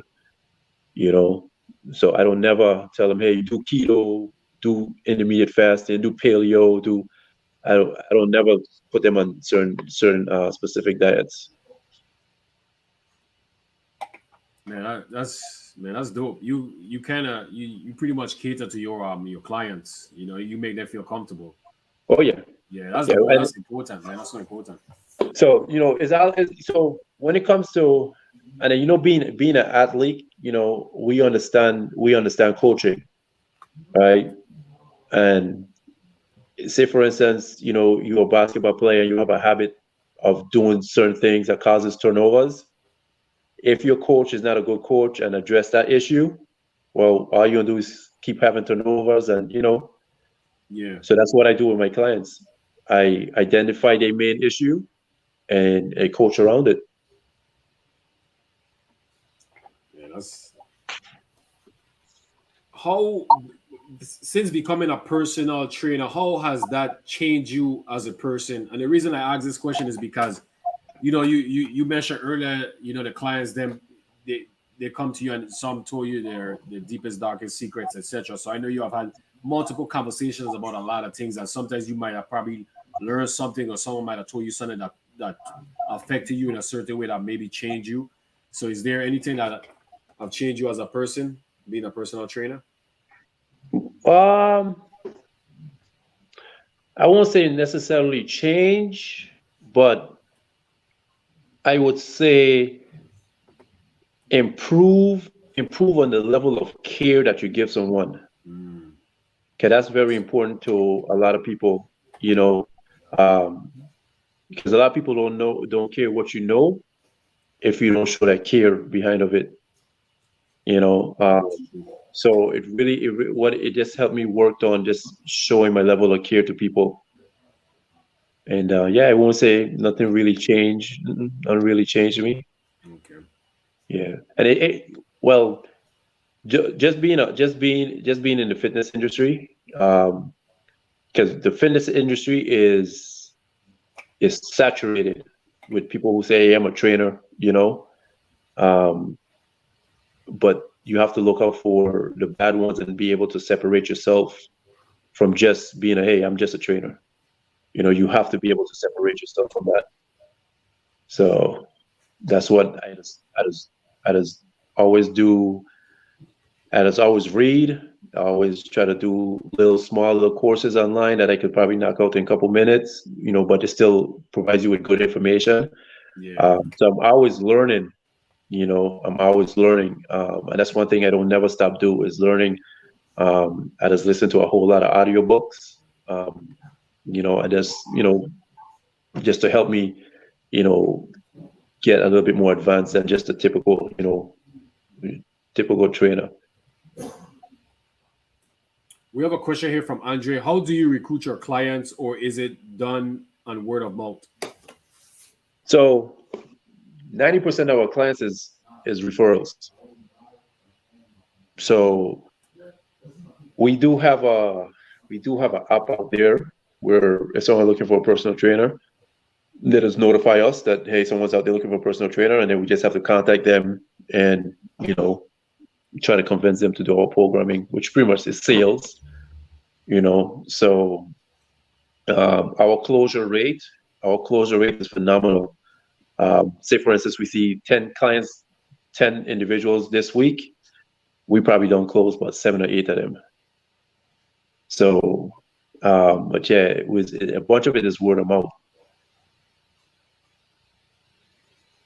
That just says a lot what you guys doing, man. Word of mouth, and Yeah. word of mouth definitely travels fast too. My next question is more to you. Um, so coming from blowing out your knees as a young adult to joining the police academy and now becoming a personal trainer, how are your knees? Like how is and this is the line of business you're in, and how does your body feel? Oh, my body feel great. I mean, I can definitely tell, the age getting up there, but so, but my knees are good. My body feel good. Um, yeah, because I just train. Well, I used to train a lot more, on myself, but that's something I need to get back to. But yeah, I think I recovered well. I remember about 2 years ago, I played ball for the first time in a long time, and yeah, my body didn't accept that too well, so Mm. I don't play ball no more. That's really, you remember I told you the question I'm gonna ask a little later. That's part of my question. I can go ahead and ask it now. And then Mumbako get whenever we come into the end, Mumbako asks this question, but I'm gonna go ask it now. So the rivalry that Ayo had with St. Joseph, we put together a tournament complex, Ayo team complex, the same team I had, same team against St. Joseph that they had. Who winning right now? And are you playing? Hell yeah, I gonna play. And who winning? We gonna win. We gonna always Of we gonna course. always win. Always. He say right. We gonna always win.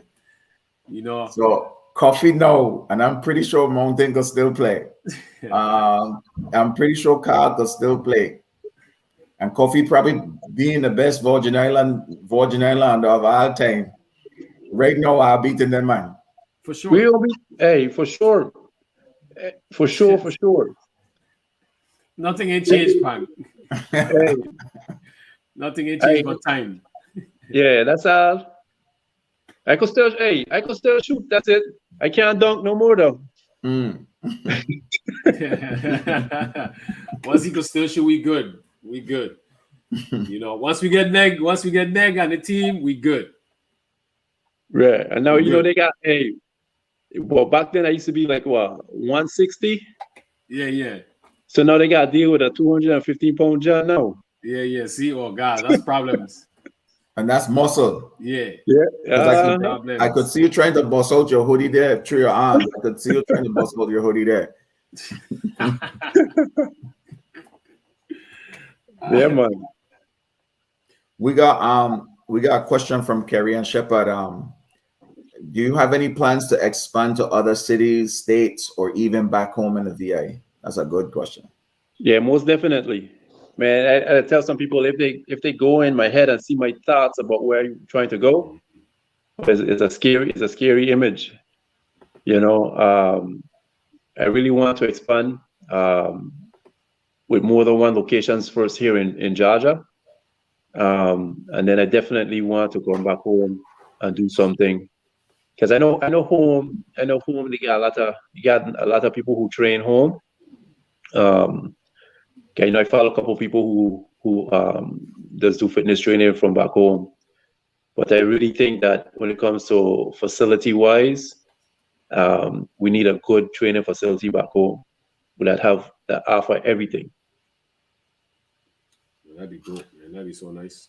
Do your training? Do you do a lot of equipment wise training, or just the use of the client's body, just running, jumping jacks, like stuff like that, like stretching? Like how was your training facilities? A lot of equipment. Yeah, so we pretty much have a miniature gym. Everything that you're looking for is going to be in there. But when it comes to like certain use of equipment, it all depends on what the person is going for. I'll incorporate certain things into the program. Like for instance, the only thing that I make sure everybody do is make sure everybody do those compound movements like your deadlifts, your bench press, your squats, things of that nature. But yeah, if one day I can work with them with just body weight only, then I do that. But it's everything put together. Nice. I mean, we kind of coming out to the ending, John, but what's the name, just for the viewers that may be tuning in just now, probably missed when you mentioned it, but what's the name of your your business? It's Fitness 621, Live Everyday Fit. Everybody that asks me what that 621 means. So the 6 is, so we use, our family use 621 to represent the life of my mom and my dad. They both passed away. So we use that to symbolize, their life. Like I said in the beginning, awesome, wonderful parents. Couldn't ask for better. So the 6, they both was born in the month of June.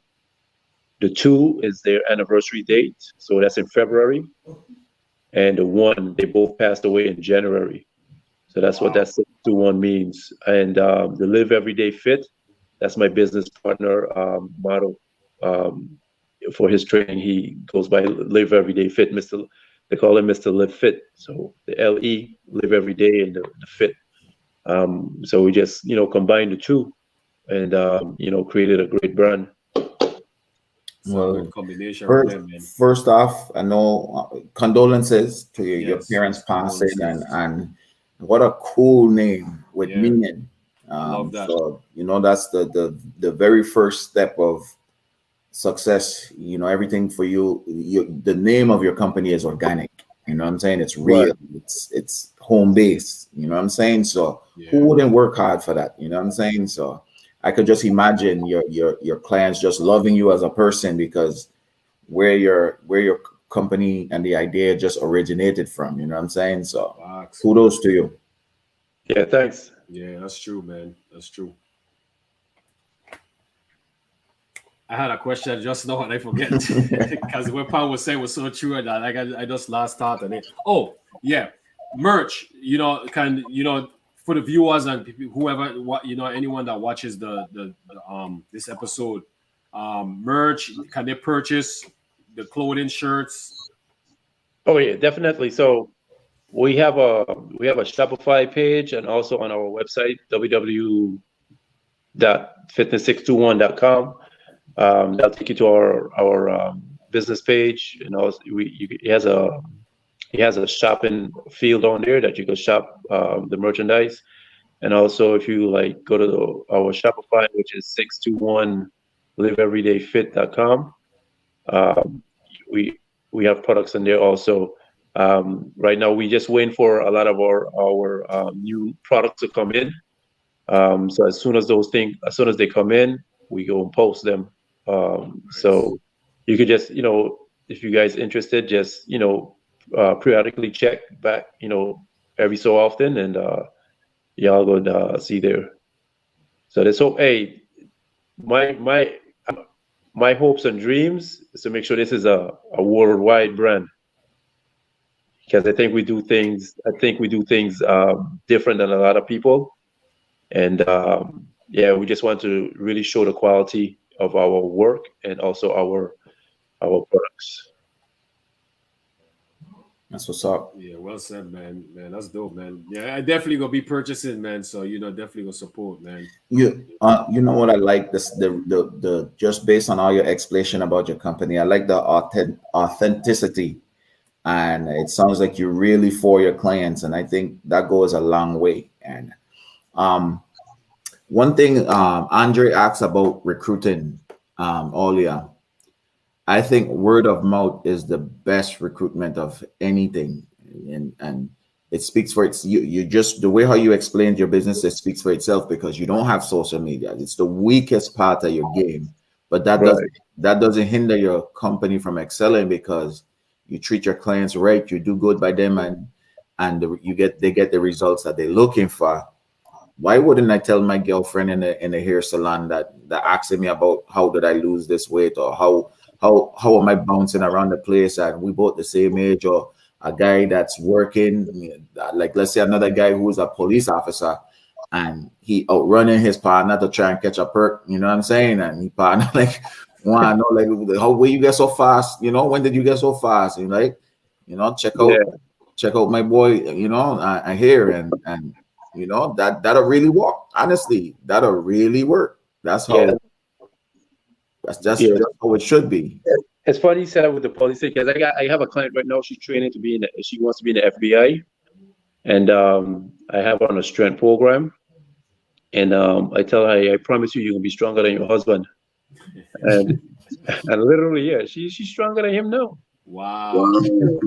Yeah, That's crazy. she started out with a deadlift of 95 pounds, and right now she up to 225 on the What? deadlift. Yeah, That's impressive. That's yeah. really good. So so I tell her literally, I said, "We'll get you stronger than your husband." And Jack, Yeah. can you lift up the hoodie a little bit so we could see the design and everything, the logo and stuff? Yeah, yeah, nice, man. I like that design right there. That's dope, man. And who was the one that put everything together? Man, we both did. Literally, when I tell you we both put everything together, we did. When it comes up to the gym, paint on the walls, the equipment being put up together, the designs, shoots, everything. We literally put that junk up ourselves. That's cool. Yeah, man. Save you some money too. Yeah, Yeah, that's and then true. hey, we just had a lot of disappointments too from people. That's why we had to really do it ourselves. Yeah, yeah. So John, we winding down, and you know we here at some of my quick hitters. You know, I like to ask some of my guests, and Pang might have some quick hitters too himself as well. You know, but I'll start it off. You know, my first quick hitter question is: in a marathon race, who's coming in first, you or your wife? My wife. That's a good answer. No, hey. No, hey. They even a butter up answer. That's a true statement. Because hey, let me tell you, that's a little quick. So remember on Sunday, she used to wake me up all the time. We used to go run 5 miles, right? So I used to probably do 5. She probably ended up doing about 7. That's how many times she had to come back for me. Wow. Yeah. Yeah. That's why I asked that question, man, because I don't see her, man. She be represented. She be moving. She be running. So man, that's impressive. Yeah. Okay, so I gonna have to. I alter the loop on this one. So, who your wife from home? Yeah. Yeah. Okay, so I alter the loop on this one. So who's your wife? And so she's a trainer, a runner. Like what's going on? My wife is Nikia. She used to play with the girls team complex. Yeah, girls. Oh, I didn't know that. I learned something new here. Yeah. So are you his high school sweethearts, or this happened after? Okay. No, I used to always tell her I never used to study in high school. Yeah, we met when I came up here to Georgia. Mm-hmm. It's strange. We met. I was going to the Virgin Islands Carnival, and I see her. So usually when you go in there, you gotta go downtown. The best way to do is take the train. And I just see her on the train. I said, "Hey, I know you." And I say, "Hey, oh yeah, well," and the rest is history. Yeah, that's what's up. Yeah, that's dope. Yeah. Man. That's dope. Like a real love story. Yeah.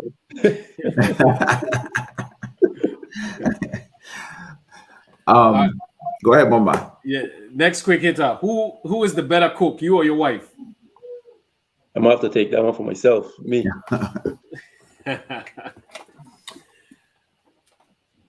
Who has been the biggest inspiration in your life? My father. Why? So he just had a humbleness about him and a calm about him that my interactions with my dad, because I used to go. My dad used to do construction work, and I used to go on a lot of jobs with him. And just the conversations that he would share with me and that we would have, I used to look at my father like, man, like he was a superstar. So I try my best to live a version of himself through me, because when I tell you to know my father, is I can't even really get a word to put in description of my father, but yeah, that was my guy right there. That's what's up. Yeah, man, it's dope, man. What's 5 words that describe you? I would say patient, understanding, caring, humble,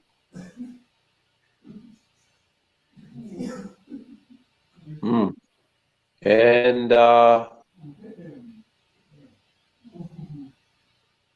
have to find another word. And down your shot. Fit. We talking about this. We talking about my business name? Yeah. No. Well, fit. You got the last part. You. Well. Yeah. I mean, I could say fit. If you just looking and if you just need one, you know what I mean. I hand you one right there. Yeah. Thanks, Pang. But yeah, definitely the 4 words is why I put myself in a nutshell. I know, and then give thanks to Pang for identifying the most obvious fit. Right. Yeah, that's true. That's true. Hey, glad I could help. You working out in the gym. 3 to 5 music artists you listening to? Man, if I have to tell you 3 to 5 names, I lie to you. I got one person I listen to. Okay, one. And I guarantee you right now, if my wife watching, right, she already said the name, Jacure. Oh, big Okay. Jaco fan. Yeah, cure. Yeah. That's the only, once they come in the gym, right, and they hear that they're playing, you know John walking out.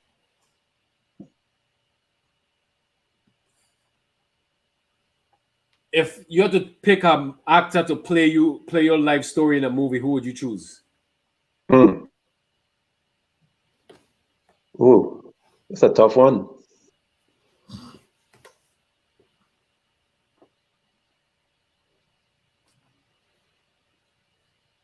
And you gotta stay in the light skin family. You Hey, gotta but remember, I can't You got- remember my name though. represent I for the think his light name skin is, fellas.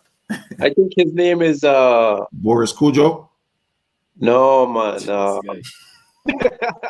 This He's a funny dude, man.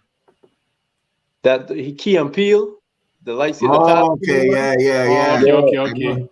Hey, Yeah. Pana He is go really act. funny, you know. Yeah, He's real good, yo. I don't remember his name, but he the act with the little chubby dude, the little dark skinned chubby dude, like in Yeah. a lot of movies. Like, I know exactly who you're talking about. Yeah, that's okay. You I see, got somebody else was thinking on the same line of me and put I didn't see the name Boris Cujo out Yeah, there. carry on. See, somebody was thinking the same like me. I got two more quick. Oh, go ahead, Pat. Go ahead. No, Nick Shell put Kaman. That's another one I was thinking about too. Ah,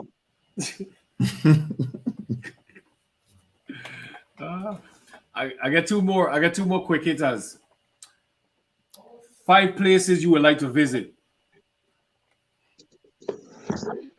so St. John, because guess what? Believe it, I never been St. John. I with you on that one. I never been St. John. No, been Say- St. John. I don't think so. Yeah. I want to go. My parents' hometown, St. Lucia. Never been there. I like to visit Belize. And just out of curiosity, any place in the Middle East, I just would want to go see. You know, just for cultural reasons, Mm-hmm. just to see how the culture is. And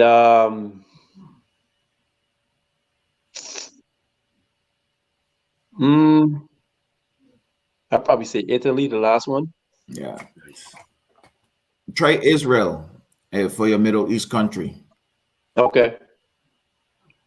I hear Israel is a real nice place to go. And one of my friends used to send me videos of him walking through some caves in Israel. It's a tourist thing, so it's not dangerous or anything. So, and when you go to Israel, you don't just go to tour. They bring you into their culture. Like you would spend a day like meditating with them and whatever the case may be and things like that. You are like, it is just a real different experience. You know what I mean? So try Israel. Okay. Last quick hitter from me. 5 dinner guests, dead or alive. 5 dinner guests. Yeah, 5 dinner guests, dead or alive. At your dinner table with you. Sean Kemp, Kobe Bryant, Nice. Obama. And believe it or not, right? I would invite Trump. Why? Right? Huh? Why? Hey, you know, with someone like him, you just have to sometimes see why they think the way they think. Mm-hmm. So I think that's a good brain to pick, just to find out why he think the way he think. And do you think he would tell you the truth though? Yeah. Okay. With someone like that, 9 times out of 10, they will tell you the truth, especially in a setting like that. They will tell be honest with you. Yep. And Beyonce. Oh, that's your crush? Yeah, way back in the day. I like how he said that way back in the day. You got something you gotta look at listen to the warning way back, not now, way back in the day. Yeah, John.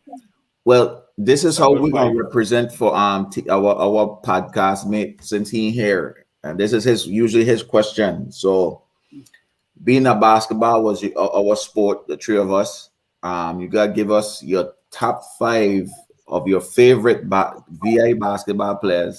You do that one last, but you give us your top five favorite NBA players. Big up, my So boy. Big up. right now, like Steph Curry, Damian Lillard, LeBron James. I like Kyrie, even though he a little crazy. And then Kyrie, I really got dig into Kyrie. Kyrie got a method to the craziness, you know. He really could. If you really dig into him, he really got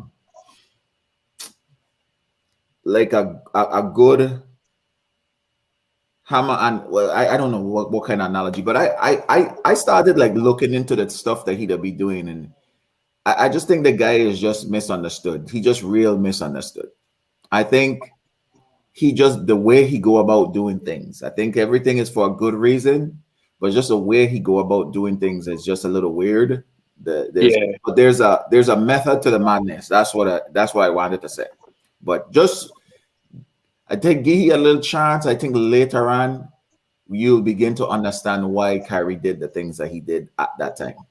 yeah, Honestly. and then I like Klay Thompson too. That'll be my top five. I like that. That's a nice fight. And And then that's your VI. top five of all time, because I heard you said who you like now. Oh, well, no, yeah. So all Okay. time. So I would take Kyrie out, and then I would replace Sean Kemp with Kyrie, but everybody else, I would just say all time. Okay. Okay. I Wow. like that. That's Yeah, and then well, my bad. No, I forget my boy Kobe. I would replace Klay Thompson with Kobe. Up for your all time. All time. Yep. But you had Kobe and no, did you have Kobe in there? No, I didn't have Kobe. No. Oh, In. you said LeBron, Steph, Lillard, Klay Thompson, and Kyrie. Okay, got you. Yeah. So and then if you go to back to VI, shoots. I would have you, Pang. I have Cuthbert. nice. I'll have you, Mumba. Nice. I'll have It's a good squad. Tyrone Alec Yeah. and Zorro. Man, That's thank good. you, man. I feel honored to be in that group, brother. I definitely feel honored to be in that group. You hear me? As You soon know, as you say he did, as soon as you say he did, he like nice. It's a tough one though. It's a tough one because we growing up, is a lot of great talent, man, that we don't see. That's true.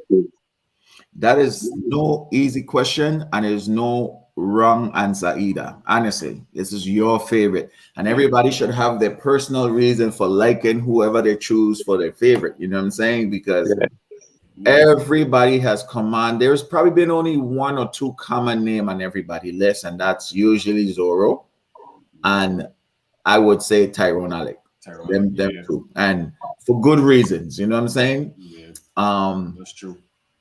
I think the most successful we all know is Tim Duncan as far as basketball. Right. In the VI culture, he's probably not a lot of people's favorite because, like, his stardom came after he left home. A lot of times we talk about these names is because we saw what they did in person. You know what I'm saying? Yeah. And by far, he's the most successful. He's in my top five of all time because I did see him playing growing up. I did have a chance to see. So the reason why he's in my top five, because I saw him playing and I saw the growth from high school to when he went in college and he just blossomed, man, where nobody expected other than the people that recruited him and believed in him. And because honestly, I don't think people from home really thought that Tim Duncan would have gone on to be what he became. Let's just keep it real. You know what I'm saying? Hey, sorry to cut you off, right, Pang? Let me go find a different source of power because my own just Okay. cut out. Give me 1 second, right? Yeah, you good. Yeah, I don't think people really expected Tim Duncan to flourish the way he did. So he is the most successful, but I don't think there's nothing wrong when people don't have him in their top 5 because he the impact on while he was on St. Croix ain't the same impact that a Zorro had while he was on St. Croix, or Tyrone Alec had while he was on St. Croix, or Tegan or Coffee while they were on the island. You know what I'm saying? So a lot of people, some people home don't even watch the NBA. You know what I'm saying? So it's hard for them. They will go Man League more than they don't watch the NBA. You check? So it's kind of hard to say Tim Duncan if they ain't really never following him like that. So you said it best though. You know, everybody have their personal likes. You know, because sometimes people come to the game and they like maybe the shoes, the pass they're wearing, or how they look, or how they carry themselves, and that just end up being the favorite player. The way you absolutely 100% correct. And plus too, like you know, a lot of the players at home grew with the VI. You know, they seen them, they was able to talk to them and they had that connection too as well. But you're absolutely 100% correct, man. True. So we have 2 viewer questions. Pang, did you have a question? I asked it already. You asked it already? Okay. Yeah. Okay. If you got to play pickup bar right now, this is a question from Carrie Ann. Play pickup bar right now, and you can only use your former teammates. Which 4 you picking up to play with you? That's a good question. That's a good one. Man, you know, shoots. You know, I'm picking up Mumba. I'm picking up Neg. I'm picking up.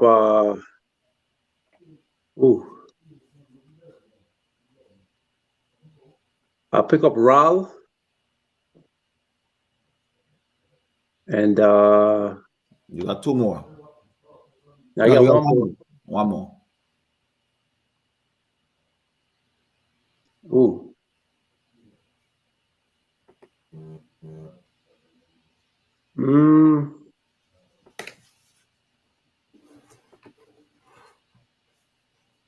You play with Bogus, you play with Tegan, you play with Warmer, you play with Haneen. Yeah, that's right. I'm going to our old team. I mean, I ain't going that way, but I'll pick up Tegan, of course. yeah, of course I'll pick up Tegan. Yeah, so I probably pick up that's a 4 I pick up. Ral, I tell him a good story about Ral, understand? Ral don't friggin' talk. And well, you know, Ral was good down low, you know. Man, so good. Ral used to get them boards. Yeah. So good. Ral was nice, man. When Ral came on a trip with us in China, and we never know where Ral is, Mr. Never, no point. Like the only time we see Ral is practice on the game. And Ral, after each of those, he called me, take his shower, and he gone. He just gone. That's Ral right there. And then when you see Ral and you ask him, he being Ral would just point because he don't talk much. You know what I mean? He would just point. Yeah. Coach used to ask you, do you talk, yo? Like you ask that question, he can just point. That used to be so funny. It wasn't true. Like I think Bo made that joke about you, but it used to be so funny because it was so close to who he was. He didn't really talk much, but like you said, John, when he got in the court this time, Ral got some nice post move. He don't miss the easy bunny them, and he just always would, any team he play, and he just always would play a special role, and he would be effective in his role. You know what I'm saying? He just did what he did. He did it real good. You know what I'm saying? He was good at what he did. And I like playing with Ral. Ral was a cool dude. This is a question from Naibo. John, do you remember the poster and Tyson teachers versus students game lunchtime? Yeah, of course, man. Yes. I wish I saw that. I would have liked to see Tyson game poster. That was unfair, man. remember that one there. Oh man, that was a good one. So is there anything that we didn't touch on that you would have liked to talk about? And I think that's what Mumba we're going to ask you to. Yeah, I was gonna ask you that just now. Yeah. Yeah, no, Jesus. I think we touched on everything. So my connection giving me some issues right now. You know, we could still hear you though. Okay. Yeah. Yeah, we got I think everything must have So who would you like to see us interview, and you got help us get this person on the cast?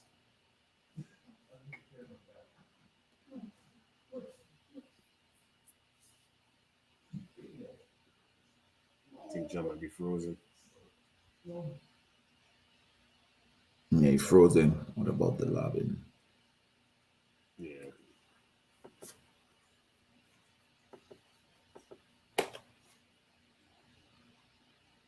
I don't think John, you can hear us? No, he can't hear us.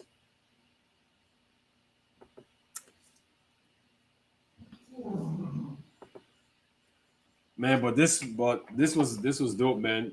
This was good.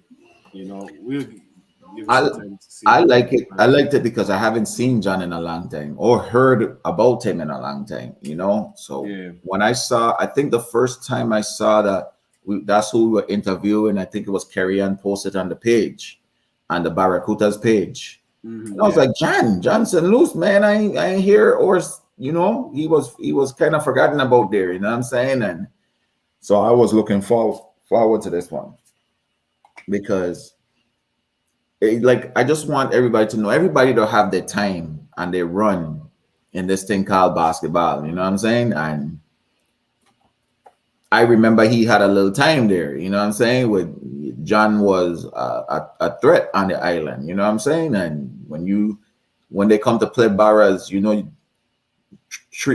there was a few names to fear, and he was one of them. You know what I'm saying? So, Facts.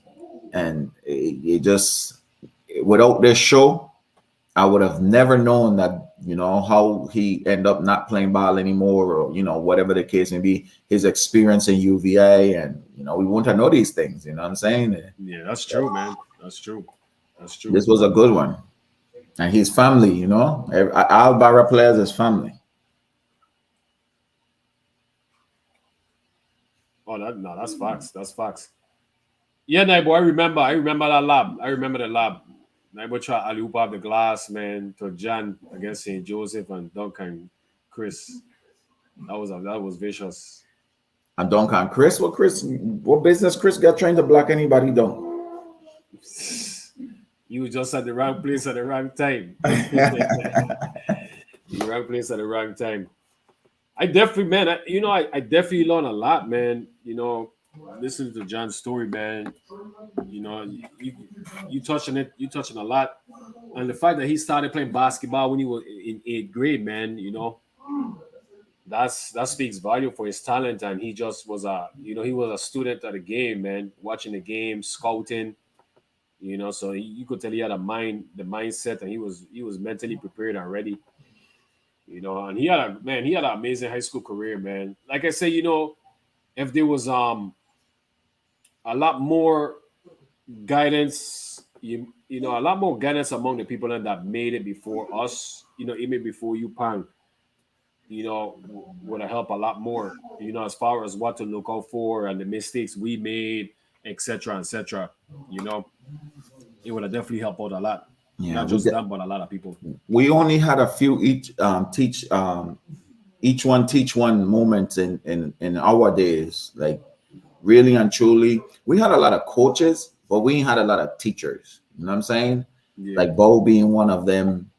Like, honestly, like that's kind of where it stopped. You know, like when Bo used to take his personal time to teach players from Complex, teach players from St. Joseph, teach players from Mana School, you know, like really we didn't have that much, you know what I'm saying? Yeah. I know we got a T guns, we got the you even Mumba, we got I saw Jamil post. I don't know if you saw this, but I saw Jamil post a clip that he get from Lonzo Ball about his training camp, like his stuff. Well, I thought that was big. That's somebody from the NBA. Yeah, that's You big. know? Yeah. So it's just a matter of getting our kids into the right programs, the right places, and just giving them the exposure that they need. Yeah, it's true. But we never really. I never with I hear Bo. Bo was a great teacher, but him being a central, I think we didn't really know about him much because we were in complex. But Hero was an outstanding teacher, man. He was definitely an outstanding teacher, and he did it the way was a lot more relatable because he did it leading by example. He was Right. someone that he would actually play with you and teach you, while playing with you. So it was more like a big brother as well too as a coach, and Mr. Miller too. And Mr. Miller did it totally different than Haywood, But Miller didn't really mess with the basketball boys because he was so busy with the girls. But he was definitely a good teacher too, man. He was definitely like a teacher. Right. Because I experienced it from the baseball part, So I got a taste of that too. I do remember Mac used to practice with us sometimes. I guess, like he would have to come in and show by example, and got beats up on Kasim and Doa and Bogus and Clavis and teach them man with the game. You know what I mean? Yeah. What's crazy?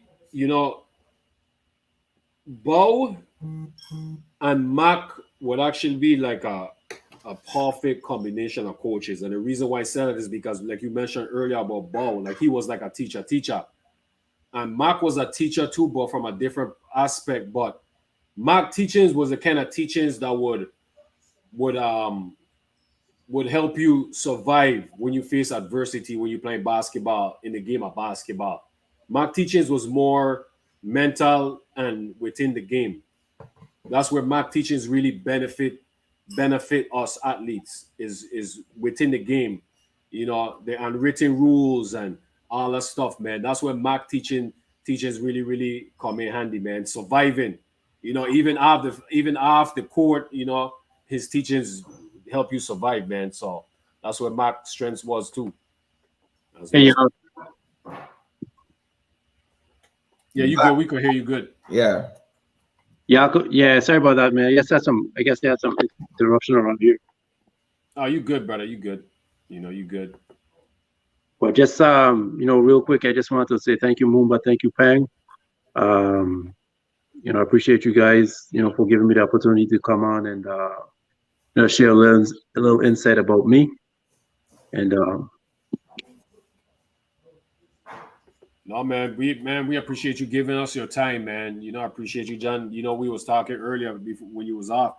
I learned so much about you more, man. Even just during your times, it's it speaks volume about you as a person. Picking up the sport so late and the steps you took. And I was a witness to see the steps you took from sophomore, junior, and your season, your senior season, where I feel like you was the guy in the team then, man. You was the MVP. You really carry us a lot in a lot of the tournaments, and just getting to listen to you and your mental aspect of the game, man. Really, I really learned a lot from you. And then you just talking about your business, man, and your mindset and your approach to personal training. Really, really, I learned a lot, and I definitely will take different approach as far as teaching my son and all that stuff, man. So it was dope. It was dope to hear that from John, But it's good, man. It was good, John. And well, he gone already. I didn't even realize. It might be his connection. I didn't even realize because I won't watch it. I didn't even realize he got. Yeah, it's his connection, man.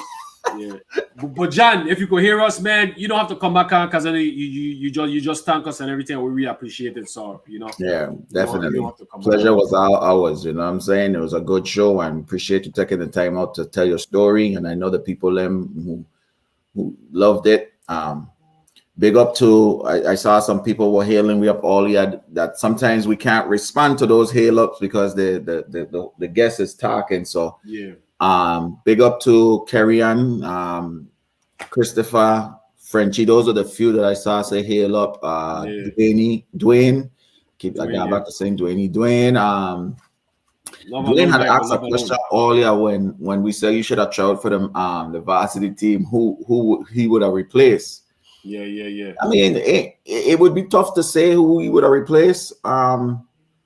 And it would have been tough to say if he would have made a team. I personally think he would have made the team, and maybe he didn't have to replace anybody. Maybe he could have been a extra, on something. But he definitely could have made our team as good as he was. You know what I'm Yeah. saying? Yeah. We had some good players. Like we really had some good players, and everybody played a role. I could name everybody on our team, and everybody was good. You know what I'm saying? So I don't think he would have replaced anybody, but he definitely could have made the team. It was possible. But just big up to John, man, and to much success to him and his business and him and his family and everything. Just all the blessings to him, brother. Definitely all the blessings to him. Big up to Naibo, Sheldon. I know you mentioned Kerryon, Dwayne, Andre.